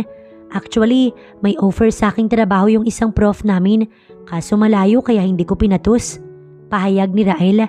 Sayang naman Rael, para sana sa baby natin, mahirap maghanap ng trabaho rito kahit nag-graduate ka na sa kolehiyo. Pag-isipan mo muna, okay? Seryoso niyang saad. Tumitig ito sa kanya ng matagal bago siyang initian. Walang imik na hinaplos ang pisngi niya tsaka siya muling niyakap. Yakap na dama niyang miss na miss siya ng asawa. Gumanti si Misty ng yakap upang ipadama na miss niya rin ito ng sobra. Sa magkakasunod na 5 buwan, naging maayos ang lahat sa kanila. Bagaman lumalaki ang gastusin ng mga bata ay nakakaraos naman. Marami kasing huling isda lagi sina Itay Paeng at ng kapatid ni Rael na si Joey. Minsan nga'y sobra pa pero hindi talaga natin hawak ang panahon. Hindi natin alam kung anong mangyayari bukas hanggang sa... Inay, hindi kaya delikado para kina Itay ang panahon? Aniya sa biyanan, nagngangalit ang kulog at hangin sabay ng malalakas na ulan at matatalim na kidlat. Malalim na ang gabi pero pareho din silang hindi makatulog ng biyanan dahil nag-aalala siyang masira ang bahay. Hindi naman kasi iyon matatawag na konkreto pero kahit papaano, hindi pa naman nililipad ng malakas na hangin ang kanilang bubong. Nag-aalala kasi siya para sa mga anak niya. Sobrang delikado, Misty, kaya nga hindi ako mapalagay. Ang tigas kasi ng ulo ni Paeng, sinabi ko na ngang wag tutuloy. Problemado itong hindi mapalagay at pabalik-balik sa sala. Siya naman ay nakaupo sa isang silya at tinatanaw ang crib na kinahihigaan ng kanyang mga anak. Inay, matulog na kayo. Huwag kayong masyadong mabahala. Baka hindi na sila tumuloy sa pangingisda kung alam nilang delikado. Pinakalma niya ito dahil lalo siyang kinakabahan. Takot din siya sa mangyayari pero ayaw niyang mag-isip ng masama. Mauna ka nang matulog, Misty. Bantayan mo mabuti yung mga bata. Dito na lang muna ako higa sa silya para sakaling umuyong dalawa, maririnig ko kaagad. Pagtataboy nito sa kanya. Kita niyang nangangatog ito kaya inabutan niya na muna ng jacket ng biyanan. Malamig kasi ang panahon tsaka inalalayang magtungo sa kwarto upang kumalma. Mabutit nakinig naman ito sa kanya. Siya naman ay bumalik sa silid at pinagmasdan lang ang mga anak hanggang sa lumipas ang hagupit ng hangin. Umaga na iyon bago siya nakatulog. Kinabukasan ay maagang umuwi ng bahay ang biyanan kasama ang kapatid ni Rael at ang sabi hindi nga raw tumuloy ang dalawa sa pangingisda at nakitulog muna kina Mang Tasyo. Kaso may masamang balita dahil sa masamang panahon nasira ang bangka ng biyanan. Dahil dito 3 araw itong hindi nakapangisda kaya nagastos na ni inay ang naitatabi nitong pera. Pero naging sapat lang din sa pagkain nila yun. Nabalitaan na lang niya isang araw na nagkakautang na pala ang biyanang babae sa tindahan para sa pagkain nila araw-araw. Sa totoo lang kasi, kulang pa para sa quadruplets ang perang ipinapadala ni Rael sa kanya kaya hindi siya makatulong sa pangangailangan nila sa loob ng bahay. At nauunawaan naman iyon ng mag-asawa kaya nga hindi siya obligadong mag-abot ng pera rito. Si Joey naman, nakisaka na lang muna sa kalapit na barangay dahil nga ay wala pang nabiling bagong bangka si Itay Paeng. May kamahalan kasi ito't wala na ring lupang maisasanla dahil naisanla na iyon noon pa man sa pag-aaral pa lang ng panganay na anak. Nahihiya na siya sa mga biyanan dahil pati gastusin ng mga anak niya, sinasagot na nito minsan. Sa kasamaang palad, nagkataon pang isinugod sa hospital ang isa nilang anak ni Rael dahil bigla na lamang itong nilagnat. Mataas na lagnat na labis nilang ipinag-alala lahat at kahit walang pera, isinugod nila si Malaya sa hospital, ang pangatlo sa kanilang quadruplets. Dengue ang findings ng doktor at kailangan ma-confine si Malaya at masalina ng dugo. Alam niyang walang pera si Rael dahil kapapadala lang nito kaya naisipan niyang lumapit kay Vina. Binigyan naman siya nito ng konting tulong pero hindi sapat kaya hindi na siya nagdalang hiya na manghingi ng tulong sa kanyang ina. Wala na siyang ibang malalapitan kaya nakakahiyaman. Kailangan niyang lunukin ang hiyang yun. No, nasa hospital ang apo ko. At anong ginagawa ni Rael? Sa lubong ang kilay ng kanyang ina. Sinadya na niya nga ito sa eskwela ang pinagtuturuan para lamang magbakasakali. Kapapadala pa lang niya inay at ubos na. Isa pa, may pinagkakagastusan din siya sa school. Pasensya na po kayo. Halos maglumuhod siya rito. Galit itong napasuklay ng buhok. Alam mo namang nag-aaral pa yung 2 kapatid mo, pero may alam akong makakatulong sa'yo. Pagkuway kinuha nito ang cellphone at may tinawagan, abot-abot ang kanyang dasal na sana makahiram siya ng pera para sa kanyang anak. Gano'n na lang ang tuwa niya nang sabihin ng kanyang ina na pahihiramin daw siya ng pera nang nakausap nito sa cellphone. Agad ibinigay ang address ng opisina daw nito kung sinong nakausap ng ina. Wala siyang sinayang na sandali at agad tinungo ang naturang address. Sinalubong kaagad siya ng matabang babae pagpasok niya sa gusali. Sinamahan din siya nito sa isang opisina upang magulat sa taong nabungaran niya sa loob. Nakangiti sa kanyang lalaki at halatang inaabangan siya. Enchong, kabadong bulong niya na hindi alam ang gagawin. Pinag-isipan mo ng mabuti ni Misty ang lahat bago tumalikod palabas sa office ng lalaki. Hindi niya kailangan ng tulong nito. Misty, narinig niyang malamig na tawag sa kanya ni Enchong. Napalingon siya, saktong hawak na niya ang siradora upang buksan ang pinto. Hahanap siya ng ibang paraan, wag lang mangutang sa lalaking ito. Ayaw niyang magkaroon ng utang na loob dito. May lilibuhin itong hawak na inilapag sa dulo ng mesa nang ito ay malingunan. Kunin mo na, tulong ko na lang sa pamilya mo.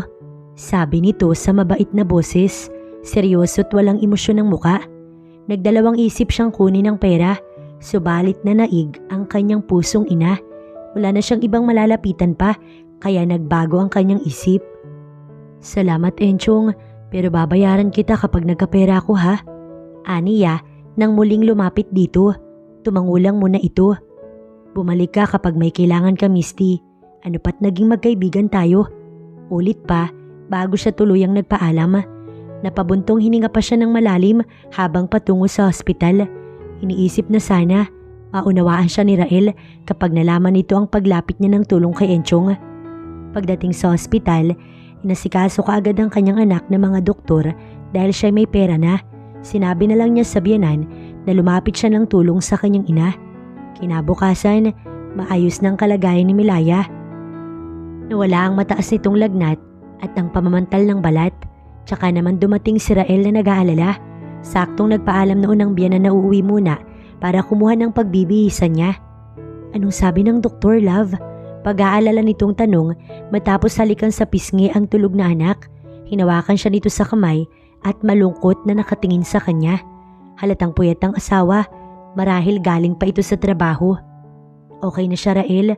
Paano mo nga pala nalamang nasa hospital ang anak natin? Tanong niya dahil hindi niya inabala pang ipaalam sa asawa ang tungkol dito. Tinawagan ako ni Vina. Pwede ba, love? Sa susunod sa akin mo unang sasabihin kung anong nangyari sa isa sa mga anak natin. Pakiusap nito sa problemadong boses. Hindi siya kumibo. May rason siya kung bakit ayaw sabihin ng mga problema nila. Dahil ayaw niyang maapektuhan ang pag-aaral ni Rael. San ka nga pala kumuha ng pera? Sabi ni inay, ilang araw nang walang huli si itay dahil nasira ang bangka. Tanong na hindi masagot ni Misty hanggang sa bumukas ang pintuan at ang kanyang ina ang iniluwa doon. Bigla siyang kinabahan. Binitiwan agad ni Rael ang kamay niya at lumapit sa kanyang ina upang mag-bless. Inaniyahan din itong umupo pero tumanggi at sinabing hindi magtatagal at gusto lamang dalawin si Malaya. Inilapag nito ang dalang isang basket ng prutas sa ibabaw ng mesa bago tumingin sa kanyang gawi. Pinabibigay na Enchong anak. Ang sabi niya kapag kailangan mo pa ng pera, huwag kang mahihiyang bumalik sa kanya. Saad nito bago binalingan ang natigilang asawa. Oo nga pala, Rael, bukas kukunin ko muna ang aking mga apo't anak. Balita ko kasi halos wala nang makain ng pamilya mo. Kunin mo na lang sa akin kapag kaya mo ng buhayin ng mga apo't anak ko. Mabigat ang pagkakasabi ng kanyang ina. May kasama pang pang-iinsulto. Halos 15 minuto nang nakaalis ang kanyang ina ay hindi pa rin umiimik si Rael hanggang sa nag-angat ito ng tingin at tumitig sa kanya. Sobrang kabado na siya ng mga sandaling yun. Lumapit ka ng tulong sa lalaking yun, Misty? Kaya ba gano'n na lang ako insultuhin ng inay mo? Nasasaktang tanong nito. Naluha siya sa sinabi nito dahil nasaktan siya sa tono ni Rael. Sorry, Rael, pero buhay ng anak natin ang nakasalalay dito. Iisipin ko pa ba yung pride mo?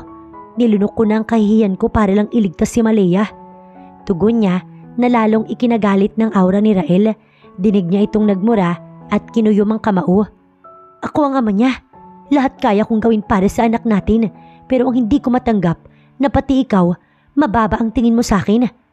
Dinuro nito ang sarili kaya napalunok siya. Nanatiling tahimik at umiiyak. Siguro nga, tama ang inay mo na kahit anong sikap ko, na kahit piliting kong ibigay sa iyo ang lahat na hanggang dito lang ako sa lugar kung saan ako nararapat. Hindi ko ikinahihiyang mahirap ako. Masakit lang tanggapin na may mga taong katulad ng ina mo na mapang-alipusta. Sige, suko na ako. Panalo na siya, Misty. Tanggap ko nang hindi ko kayang ibigay sa inyo lahat ng mga anak natin maliban sa pagmamahal. Pagmamahal na akala ko sapat na din para sa iyo. Malaya ka na sa kahit na anong gawin mong desisyon. Nakita niyang habang nagsasalita si Rael, pumatak na ang luha sa mga mata nito. Kaya mas lalo siyang nasaktan pero alam niyang siya ang may kasalanan. Rael, I'm sorry. Bulong niya na hindi na umabot sa pandinig ng asawa dahil umalis na ito. Kilala niya ang asawang magselos. Matindi yun at kaya siyang tiisin, lalo't na insulto ito ng sobra ng kanyang ina. 2 araw pa ang lumipas bago na-discharge ang anak na si Vina lang ang kasama niya dahil hindi makaalis ang biyanang babae, gawa ng nag-aalaga sa kanyang 3 pang anak. Pagdating niya sa bahay, umiiyak si Maddie, Rab at Reggie, ang kanyang 3 pang anak. Nakita niyang hindi magkanda o gaga si inay sa pag-aasikaso. Hindi nga nito malaman kung sino ang uunahin. Magtitimpla na sana siya ng gatas para sa 3 pero nadismaya siya nang makitang walang laman ng lalagyan. Gutom ang kanyang mga anak kaya umiiyak ang mga ito. Mabuti na lang at may isang lata siyang dala na natira para kay Malaya. Kinarga muna ni Vina si Maddie upang isayaw at taluin. Siya naman ay si Rob at karga naman ng biyanan ng isa. Si Malaya lang ang tahimik dahil tulog na tulog ito nang ilapag niya sa crib. Tsaka lang tumigil ang tatlo sa pag-iyak ng makadede. Pinalitan na rin niya ang mga ito ng diaper dahil tila ba kagabi pa yun. Hindi na bibihisan, gawa ng ubos ng stock. Pero walang sinasabi sa kanya ang biyanan. Binihisan na rin niya ang mga ito ng damit dahil pawis na pawis katuwang si Vina. Iniisip niya kung paano na lang pala kung hindi siya dumating, baka na paano na ang kanyang mga anak. Dahil sa 2 araw na nasa hospital sila ni Malaya, simula nang umalis si Rael, hindi na ito bumalik. Itawag or text wala na, hanggang sa sumapit ang 1 linggo. Iniwan na nga kaya siya ni Rael. Grabe naman itong magtampo. Hindi man lang inalala na nag-aantay siya ng tawag nito. Matapos maghapunan at patulogin ng mga anak, nagpahangin muna si Misty sa labas dahil hindi pa siya inaantok.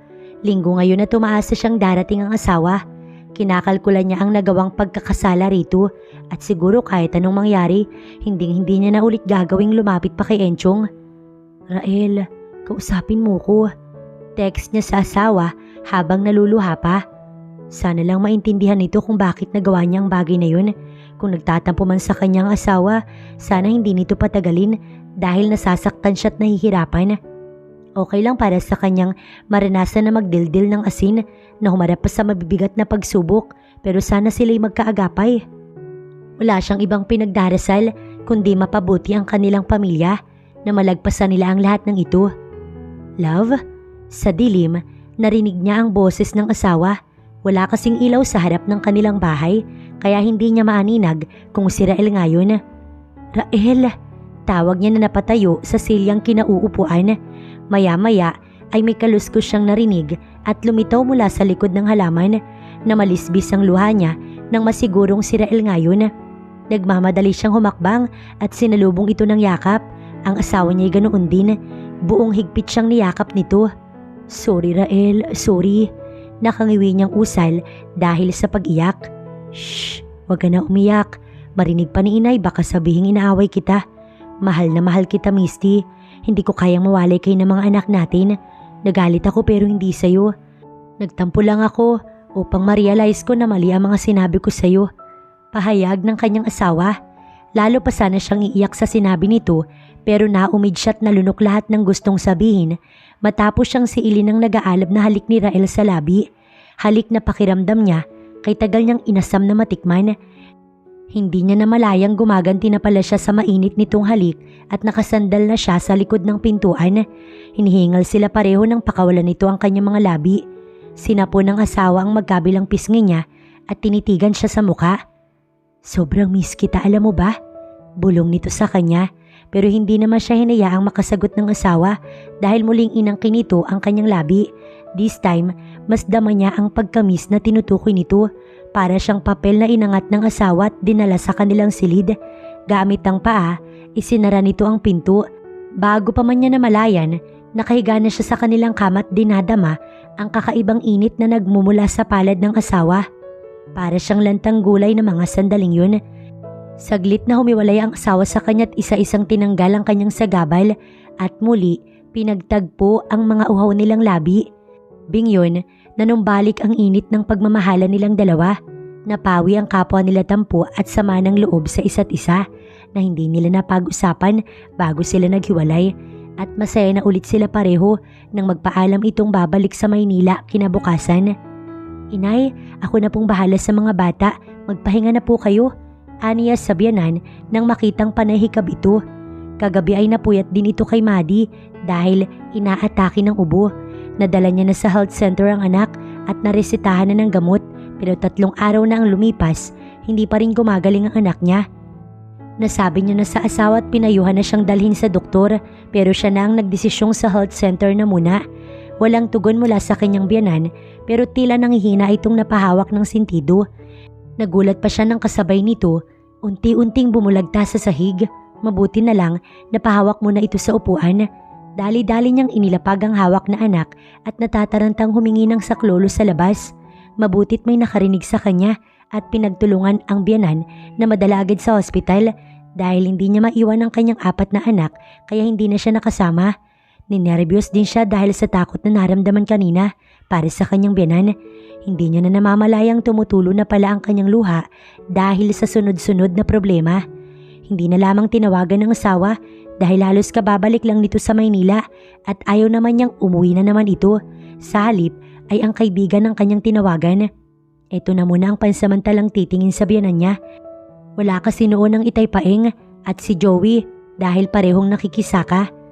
Matagal ko nang sinabi sa iyong sumama ka na sa akin, Misty, pero nagmamatigas ka pa rin. Hinintay mo pa talagang magkasakit ng sabay-sabay ang mga apo ko bago mo maisipang sumama sa akin? Talak ng galit na ina ni Misty pagdating nila sa bahay. Wala na siyang nagawa nun kundi sumama rito dahil wala na siyang katuwang mag-alaga sa quadruplets. May sakit ang kanyang biyanan at ipinagbawal ng doktor ang magpagod. Kaya heto, titiisin niyang masasakit na sasabihin ng kanyang ina. Ayaw sana pumayag ng kanyang asawa na umuwi muna siya rito dahil magkakaroon na naman daw ang ina ng maisusumbat kay Rael. Pero sa huli ay ito na mismo ang pumayag. Katunayan, kinausap pa ang inay niya at sinabing pansamantala lamang silang iahabilin dito at susunduin din kaagad kapag okay na ang kanyang biyanan. Maraming sinabi ang kanyang ina kay Rael pero hindi na nila ito binigyan ng pansin. Nasanay na lang siguro sila sa maraming naririnig mula rito. Ang mahalaga sa kanila, concerned ito sa mga apo.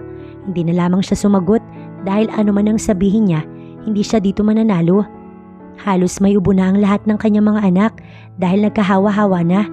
Agad dinala nilang lahat sa ospital sa kagustuhan ng kanyang magaling na ina. Tuwang-tuwa pa ang mga nurse at doktor na nag-atima sa kanyang quadruplets dahil sa unang pagkakataon nga raw nakakita ang mga ito ng ganoon. Amaze ang lahat. Nakakatuwa naman talaga ang mga anak niya. Malulusog at hindi halatang naghihirap sila. Bukod ay kigugwapo't maganda. Super cute. Nagmistulang sikat na artista ang kanyang mga anak na kinuhanan ng larawan. May isang babaeng lumapit sa kanila at nakipag-usap sa kanyang ina na kukuning model ng diaper ang 4 na bata sa isang commercial sa TV at ang offer, tumataginting na 4 na milyon. Ang babaeng iyon ay si Maricar Ordonez na nangakong pasisikatin ng 4 nilang anak at ang magaling niyang ina, walang pasubaling pumayag na nanlaki ang mga mata pagkarinig ng 4 na milyon. Bakit naman po kayo agad-agad na pumayag, inay? Pagdating sa bahay, kinompronta niya agad ang ina. Nasa harapan naman siya kanina ni Mrs. Ordonez at ina nang tanggapin nito ang offer at gusto niyang tumutol. Nag-alangan lamang siya lalo at kaharap ang ina. Tila kasi na-excite ito sa opportunity para sa mga bata. Buhat-buhat niya si Reggie at ito naman ay buhat si Malaya. Ang 2 pang anak ay kasalukuyan ng kalaro ni Myla at Junjun sa sala. Anak, aminin mo man sa akin or hindi, batid kung gusto mo ng buo at masayang pamilya na magkakasama na kayo. Ito na yung chance, anak. Makahulog ang saad nito. Hindi siya umimik. May kasabihan nga, diba? Let the risk or lose the chance. Kaya anak, huwag mo nang sayangin ang pagkakataong ito. Panay lang ang tingin ng kanyang anak sa ginang habang nagsasalita ito. Paminsan-minsan ay pinapasok ni Malaya ang isang daliri sa butas ng ilong ng inay niya habang tawa ng tawa. Pati tuloy ang inay niya ay natatawa na rin. Pero inay, hindi natin alam kung kaya ng mga anak kong humarap sa kamera. Bukod dun, ayoko ma-pressure sila. Baka mahirapan at hindi nila kayanin. Problemado niyang tugon. Umiling-iling naman ito. Dapat positive ka lang. Matalino ang lahat ng apo ko at alam kong kakayanin nila. Di ba apo? Natatawang kausap nito kay Malaya at pinugpog ng halik sa leeg kaya nagtititili ang kanyang anak. Isipin mo, bibihira ang nagsisilang ng quadruplets at sa edad nilang to ay makikilala na sila ng buong mundo. Imagine mo yun, anak. Kaya kung ako sa'yo, kausapin mo na si Rael at sabihin mong pumayag na. Masaya pang sabi nito at tinalikuran siyang tawa ng tawa dahil patuloy na nakikipagharutan kay Malaya. Hay, hindi ba pwedeng tsaka na lang paglaki nyo? Kausap niya sa karigang anak. Blanko naman ang ekspresyon ng mukha ni Reggie na tumingin sa kanya. Hinalikan niya ito't niyakap, tsaka niya dinala sa kwarto upang makapagpahinga na pagkatapos painumin ng gamot. Unang nakatulog si Narob at Reggie pero ang 2 niyang babaeng anak patuloy na naglalaro. Nang sumapit ang gabi, nagdadalawang isip siya kung itatawag sa asawa ang tungkol dito o hihintay na lamang na umuwi ito sa linggo. Ayaw naman niyang ikwento sa kaibigang si Vina. Tsak mauunahan pa siyang magsabi nito kay Rael. Close ang magpinsan at halos lahat ay sinasabi rito. Kinabukasan ay maaga siyang gumising tulad ng nakasanayan. Bukod sa malakas na dumedi ang apat, kumakain na rin ito. Magwawalong buwan na ang kanyang mga anak, kaya naman kailangan niyang kumilos ng maaga habang tulog pa. Hapon ang pasok ni Myla kaya sa umaga naman may katuwang siya. Si Junjun ay maaasahan na rin niya. Isa pa ay binilhan ito ng kanyang ina ng tigi-isang walker. Kaya naman hinahayaan niyang maggala ang apat sa sala basta sarado lang ang pintuan. "I'm home!" Sigaw ni Rael saktong pagpasok sa sala. Sa wakas ay sumapit na ang linggo at maaga pa lang nakauwi na ang asawa. Wala ang kanyang ina at si Junjun dahil nagsimba. Sila lang ni Myla ang nasa bahay. Isa-isang lumingon ng apat na bata at hindi matatawaran ng sayang makikita sa mga mata nito pagkakita sa bagong dating na nakangiti at nakabuka ang mga braso. Mabilis at sabay-sabay na gumapang ang apat papalapit sa kanilang ama. Kanina'y tahimik lamang itong nanonood ng cartoons sa TV. Si Rob ay pasayaw-sayaw pa, ganoon din si Maddie. Lahat masaya pagdating ng kanyang asawa. Hindi naman magkamayaw ang lalaki sa pagsalubong ng yakap at halik sa mga anak. Habang siya, kinuha ang dalang bag ni Rael tsaka dinala sa kanilang kwarto. Kumuha din siya ng bihisan nito. Si Myla naman, agad kumuha ng tubig para makainuman lang ang bagong dating. "May good news ako sa iyo, love." Matapos ang mahabang lambingan sa pagitan ng ama at anak, siya naman ang pinansin ni Rael. Ganoon talaga, parating una ang anak bago ang asawa. Nakayakap agad ito mula sa kanyang likuran at panay ang halik sa mukha niya. "Ako din may sasabihin, pero sige ikaw na muna," sabi niya rito tsaka inalalayang umupo sa sofa. Ang apat naman nilang anak, tahimik nang hawak ang mga laruang pasalubong ni Rael. Tigi-isa kasi ang apat. "May bago akong trabaho, mas malaki na ngayon ang sweldo kaysa dati. Para naman mas malaki yung maipapadala ko sa'yo." Kaya mo ba? Baka maapektuhan ng pag-aaral mo." "Don't worry, mabait ang boss ko. Pwede nga kahit anong oras ako pumasok sa trabaho." Sila inay, kinumusta mo ba?" Tukoy niya sa biyanan. "Okay na si inay pero syempre bawal pa rin ang magkikilos. Dumaan kasi muna ako sa kanila kanina at bumili ng gamot niya, kaya nabawasan tong sweldo ko." Sabay abot sa kanya. "Pero love, may dagdag pa yan."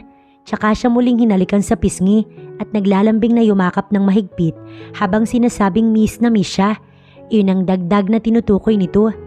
Itinago na lang niya ang kilig sa mga sandaling yun na nararamdaman niya pa rin sa asawa magpahanggang ngayon. Yun ang namimiss niya rito. Napaka-sweet nito. Wag lang magsiselos dahil matindi itong magtampo. Kinagabihan pa niya nasabi sa asawa ang tungkol sa magandang oportunidad na dumating sa mga anak nila. Kanina kasi nawala sa isip niyang sabihin, kundi pa iyon ipinaalala ng inay niya habang sila'y naghahapunan. "Talaga?" Nakatawang react ni Rael. Hininaan lang nito ang boses dahil pagod ang apat nilang anak sa pakikipagharutan dito kanina. Pagkatapos ay sabay-sabay tinopak. Hayon matapos magbihis, dumedet tulog agad. Kaya naman pwede na sila magkausap ni Rael ng maayos. "Teka, bakit ganyan ang reaction mo?" Kasi love, nung 6 na taon ako, pangarap kong mag-artista. Pagkaguluhan ng mga tao, maging sikat. Akalain mo bang tutuparin yun ng mga anak ko? Masayang saad ng kanyang asawa. Sa sinabi nito, parang alam niya na ang magiging reaksyon ng kanyang ina. Dito magkakasundo ang dalawa. Iyon ang kanyang sinisigurado. Kinaumagahan pagising ni Misty, nadatnan niya ang ina at si Rael na masayang nag-uusap sa komedor. Nadinig niya pang nagtatawanan ng dalawa at higit na mas malakas ang tawa ng kanyang ina kaya bahagyang umarko ang kanyang kilay. Hindi nga siya nagkamali ng iniisip, mukhang sa bagay na ito magkakasundo ang dalawa. Pinag-uusapan kasi ng mga ito ang tungkol sa offer ni Maricar Ordonez. Madidinig niyang excited ang ina niya sa kaganapan kapag nangyari na ang kasikatan ng quadruplets kahit na hindi pa naman nangyayari. "Good morning." Bati niya sa mga ito para saglit na maputol ang usapan ng dalawa. "Naku anak, pumayag na pala itong si Rael tungkol dun sa offer ni Maricar at napagkasunduan namin ngayong araw ay tawagan ng babae. Masayang bungad ng kanyang ina sa kanya." "Kaya ho ba kayo masaya?"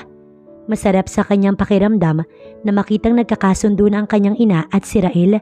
Kung dati walang ginawa ang ina na alipustahin ng asawa, ngayon naman nagpapasalamat na ito sa pagbibigay ng pinagpalang mga apo. Si Rael ay nakangiting inalalayan siyang umupo sa isang silya sa tabi nito at pinagtimpla pa ng kape. Sino ba namang hindi magiging masaya anak? Mantakin mo nga yung 4 na milyon? Napabaling siya ng tingin sa asawa. Okay, total naman ay pumayag na si Rael kaya pumapayag na rin po ako inay. Totoo po na malaking halaga yung kikitain sa isang kembot lang. Malaking tulong po ito para sa pagpapalaki sa kanila. Lumapad lalo ang pagkakangiti nito at nagpalipat-lipat ng tingin sa kanilang mag-asawa. At dahil wala na tayong problema pagkatapos nating magalmusal, tawagan ko na agad si Maricar. Masaya nitong wika. Nagpalitan lamang sila ng ngiti ni Rael tsaka masaya silang kumain. Matapos nga silang magalmusal, tinawagan kaagad ng ina ang naturang babae at tuwang-tuwa si Maricar sa kabilang linya at sinabing ipapasundo ora mismo ang quadruplets patungong estudyo para sa rehearsal. Si Maricar ang tatayong manager ng kanyang mga anak. Sa araw na yun, hindi mo na bumalik sa Maynila ang kanyang asawa bilang pagsuporta sa 4 na anak. Maging ang kanyang ina ay automatic na nag-leave sa trabaho at walang balak bumalik hanggat hindi natatapos ang commercial na pagbibidahan nga raw ng kanyang mga anak. Wow, inay, ang gagwapo naman ng mga pamangkin ko at ang gaganda. Mag-ESM ba kayo? Pwede nyo ba akong isama? Tanong ni Myla pagkakita sa bihis na mga bata. Totoong napaka-cute na mga ito, nakakaaliw pagmasdan. Hindi sa SM ang punta ng mga pamangkin mo dahil sa araw na to, artista na sila. Pagmamalaking tugon naman ng kanyang ina habang may magandang ngiti sa labi. Abala ito sa pag-aayos kay Maddie. Pilit nilalagyan ng malaking headband ang anak pero agad yung tinatanggal ng bata at ibinabato. Matyaga namang kinakausap ng ina ang apo na tila nakikinig, subalit pagkatapos ay ngingisihan lang nito ang lola. Tsaka sa muli, guguluhin ang buhok na kay nipis at dikit sa anit. Nakasuot ito ng white dress, ganoon din si Malaya. Si Rob naman at Reggie, parehong nakasuot ng polo shirt na may ternong short. Kapwa na din sila bihis ni Rael, maging ang kanyang ina na mas nauna pang magbihis sa mga anak niya. Nakapag-makeup na nga ito at iniintay na lamang nila ang van na susundo sa kanila. Talaga ho inay, pwede ba akong sumama? Isama niyo rin po ako inay. Singit pa ng isa niya pang kapatid, saktong kalalabas lang ni Junjun sa kwarto at bihis na rin. At dahil good mood ang kanyang ina, pinayagan ng dalawa niyang kapatid na sumama. Sa rehearsal, hindi magkamayo ang mga tao sa pagkuha ng picture sa kanilang quadruplets. Simple lang naman ang ginawa ng 4. Sa harap ng kamera, ngingiti lamang ito habang suot ang iniindorsong diaper at para bang ini-enjoy lamang ang mga sarili. Pero dahil kay harot ng mga ito, failed ang unang rehearsal hanggang sa inabot ng 4 na araw ang paruot parito nila sa estudyo upang rehearse ang quadruplets. Una at pangalawang araw lang silang nasamahan ni Rael sa estudyo dahil kailangan na nitong pumasok sa school. Nang sumabak sa commercial ang kanilang mga anak, naging successful naman yun. Mangiyak-ngiyak sa tuwa ang kanyang ina na sa totoo lang, ito ang pagod sa 4 dahil nagmistula itong yaya ng mga anak niya. Kahit pagod, wala siyang narinig na reklamo sa ina. Bagkus, mukhang nag-enjoy pa nga ito. Walang mapagsidla ng tuwa ng mga puso nila. Umani ng papuri ang kanilang mga anak sa successful na commercial para sa unang project. Nang siya may halos maiyak sa saya nang mapasa kamay niya na ang hindi inaasahang 4 na milyon. Ate! Isang araw, hiyaw ni Myla. Mula sa kusina ay napatakbo siya papalapit sa sala kung nasan ang kanyang 4 na anak. Sa pag-aakalang na disgrasya mga ito, si Myla kasi ang bantay sa oras na iyon. Ate, tignan mo! Nasa TV na ang mga pamangkin ko. Masayang masaya nitong sigaw. Napatingin naman siya sa screen at ganoon na lang ang tuwa niya. Wala pang 1 linggo matapos iyon, successful na nai-release sa Heto. Totoong napapanood na sa TV ang kanyang mga anak. Hindi nagtagal ay may pumaradang sasakyan sa harap ng kanilang bahay. Dali-dali namang lumabas si Myla at muling nagtititili. Dumating lang pala si Mrs. Maricar Ordonez at ang assistant nitong si Daniel na crush ni Myla. Pinatuloy niya ito sa loob ng kanilang bahay upang doon nila pag-usapan ang sadya ng dalawa. Natuwa pa ito pagkakita sa mga anak niyang nasa sala at isa-isang binati. Si Myla naman, inutusan niyang maghanda ng merienda. Congratulations, Mami! Dahil successful po yung ginawang commercial ng mga anak mo. Inaanyayahan po namin kayo para sa isang interview kung okay lamang po sa inyo. Nakangiting saad nito. Interview para saan ito, Ma'am? Kinakabahan niyang tanong. Isipin pa lang nahaharap siya sa camera at mapapanood sa buong mundo. Talagang kakabahan siya. Para po sa panibagong project na ibibigay sa quadruplets. Mas maganda po yung offer namin, Mami. Huwag po kayo mabahala. Worth it po yung pagod ng mga bata. Matagal siyang nag-isip. Hindi pa nga nila ginagalaw ng mag-asawa ang 4 na milyon sa bangko na binayad noon sa kanila. Heto't may panibago na namang offer. Pag-iisipan ko ho sana, Ma'am, at kakausapin ko na rin muna yung asawa ko tungkol dito. Huwag niyo na hong pag-isipan pa, Mami. Bukod sa cash, may house and lot pong kapalit at brand new car kapag naging successful po yung susunod nilang project. Nakangiting sad ni Maricar. Pumapayag na po kami, Ma'am. Naku, pasensya na kayo sa anak ko. Sadyang hindi yan makapagdesisyon hanggat hindi ako ang nagsasabi. Noon lumabas sa kwarto ang kanyang inang nakangiti at agad nakipagkamay kay Maricar. Nasapo na lamang niya ang kanyang noo. Bukang sa muli, hindi na naman siya makakatanggi. Nang ibalita sa asawa ang panibagong project ng kanilang quadruplets, agad pumayag si Rael. Sa cellphone lamang sila nag-usap ng asawa dahil finals nito at hindi makauwi sa kanila.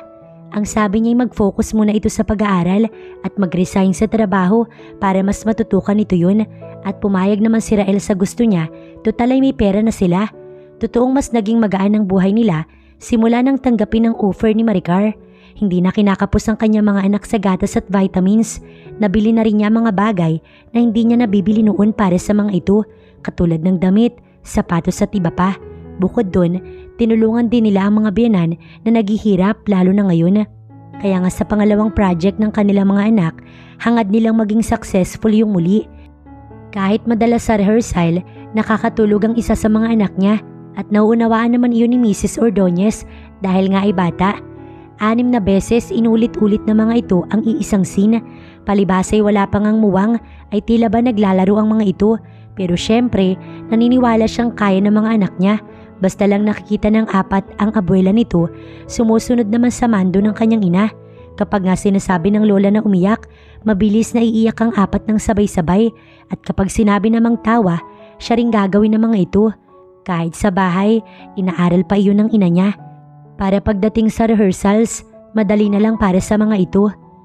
Pati nga ang cameraman, nakakatuwaan na lang din ng mga anak niya.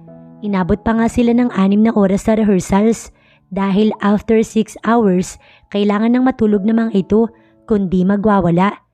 Kamusta ang mga anak natin, love? Tanong ni Rael habang kausap siya sa video call. Pinakita niya ang 4 na anak sa ibabaw ng kama at lahat tulog. Mukhang napagod sila ng husto. Sinay lang atang hindi napagod. Natatawa niyang biro. Tumawa din si Rael sa kabilang linya. Mukhang mas hyper pa si inay kaysa sa mga anak ko. Saglit silang nagpalitan ng tawa bago seryosong tumitig sa kanya si Rael. Alam mo bang masayang masaya ko? Siyempre kausap mo ko. Kinikilig niyang sabi, may harot ang kasunod nitong tawa. Hindi bukod dun, love. Nag-isip siya pero sa dami ng blessings na dumating sa kanila, wala siyang maisip sabihin kung alin dun. Sirit na, Rael, ano ba yun? Curious niyang tanong. Dahil tapos na ang finals namin at graduation ko na, makakauwi na ako dyan, love, at makakasama ko na kayo ng mga anak natin. Total, may pera na tayo. Naisip kong magtayo na lang ng negosyo dyan para makasama ko kayo ng mga anak ko. Alam mo, ang tagal kong inasang mangyari to, kaya sobrang saya ko, Misty. Madamdamin itong saad, puno ng emosyon. Parang hinaplos ng mainit na bagay ang puso niya. Pareho sila ng nais ni Rael. Ngayong graduate na ito, tuluyan na nilang makakasama ang asawa. Wala na ata siyang ibang mahihiling pa, kundi ang maging malusog ang lahat ng miyembro ng kanyang pamilya. Katunayan, gustong-gusto niyang yakapin si Rael sa mga sandaling yun, pero dahil malapit naman na silang magkasama, magtitiis siya. Konting panahon na lang naman. Kinabukasan, dumalaw sa kanila si Vina upang i-congrats ang quadruplets. Nabalitaan nga nito ang pagiging artista ng kanyang mga anak. Tuwang-tuwa ito sa 4 na pinugpog ng halik. Ba't ngayon ka lang napadalaw? Tanong niya rito. Heto, busy rin sa studies. Mabuti ka pa nga hindi mo na po problemahin pang mag-aral. dahil nakahiga ka na sa salapi. Biro nito sa kanya. Mas maganda pa rin ang may pinag-aralan, ano ka ba? Ang pera, nauubos yan. Tama ka naman pero syempre, gamitin sa tama ang pera nang sa ganun, maubos man, at least may pinagkukunan. Payo pa ng kaibigan, kaya naisip niyang tama ang asawa na magtayo ito ng negosyo para sila'y may pagkakakitaan. Ayaw na niyang maranasan pang muli ng mga anak niyang hirap nun na nauubusan ng gatas at makakapangutang ng pera dahil sa kawalan. Oras na rin para ibalik niya kay Enchong ang perang nahiram niya rito minsan. Ang kaso, tinanggihan ng lalaki ang sinabing tulong na lamang sa kanyang anak. Bagaman tinatakasan niya ito sa kasal nun, ay nauunawaan naman daw siya nito dahil nga si Rael ang kanyang mahal at ito naman ay may nobya at malapit na ring ikasal. Matapos ang pangalawang project ng mga anak ni Rael, nasundan pa yun ng nasundan na hindi niya na matanggihan. May iba pang tumatawag sa kanya at may mas malaking offer pero gusto niyang magkaroon ng normal na buhay ang anak niya kaya tumatanggi siya. Sapat na sa kanyang maginhawa na ang buhay nila ngayon.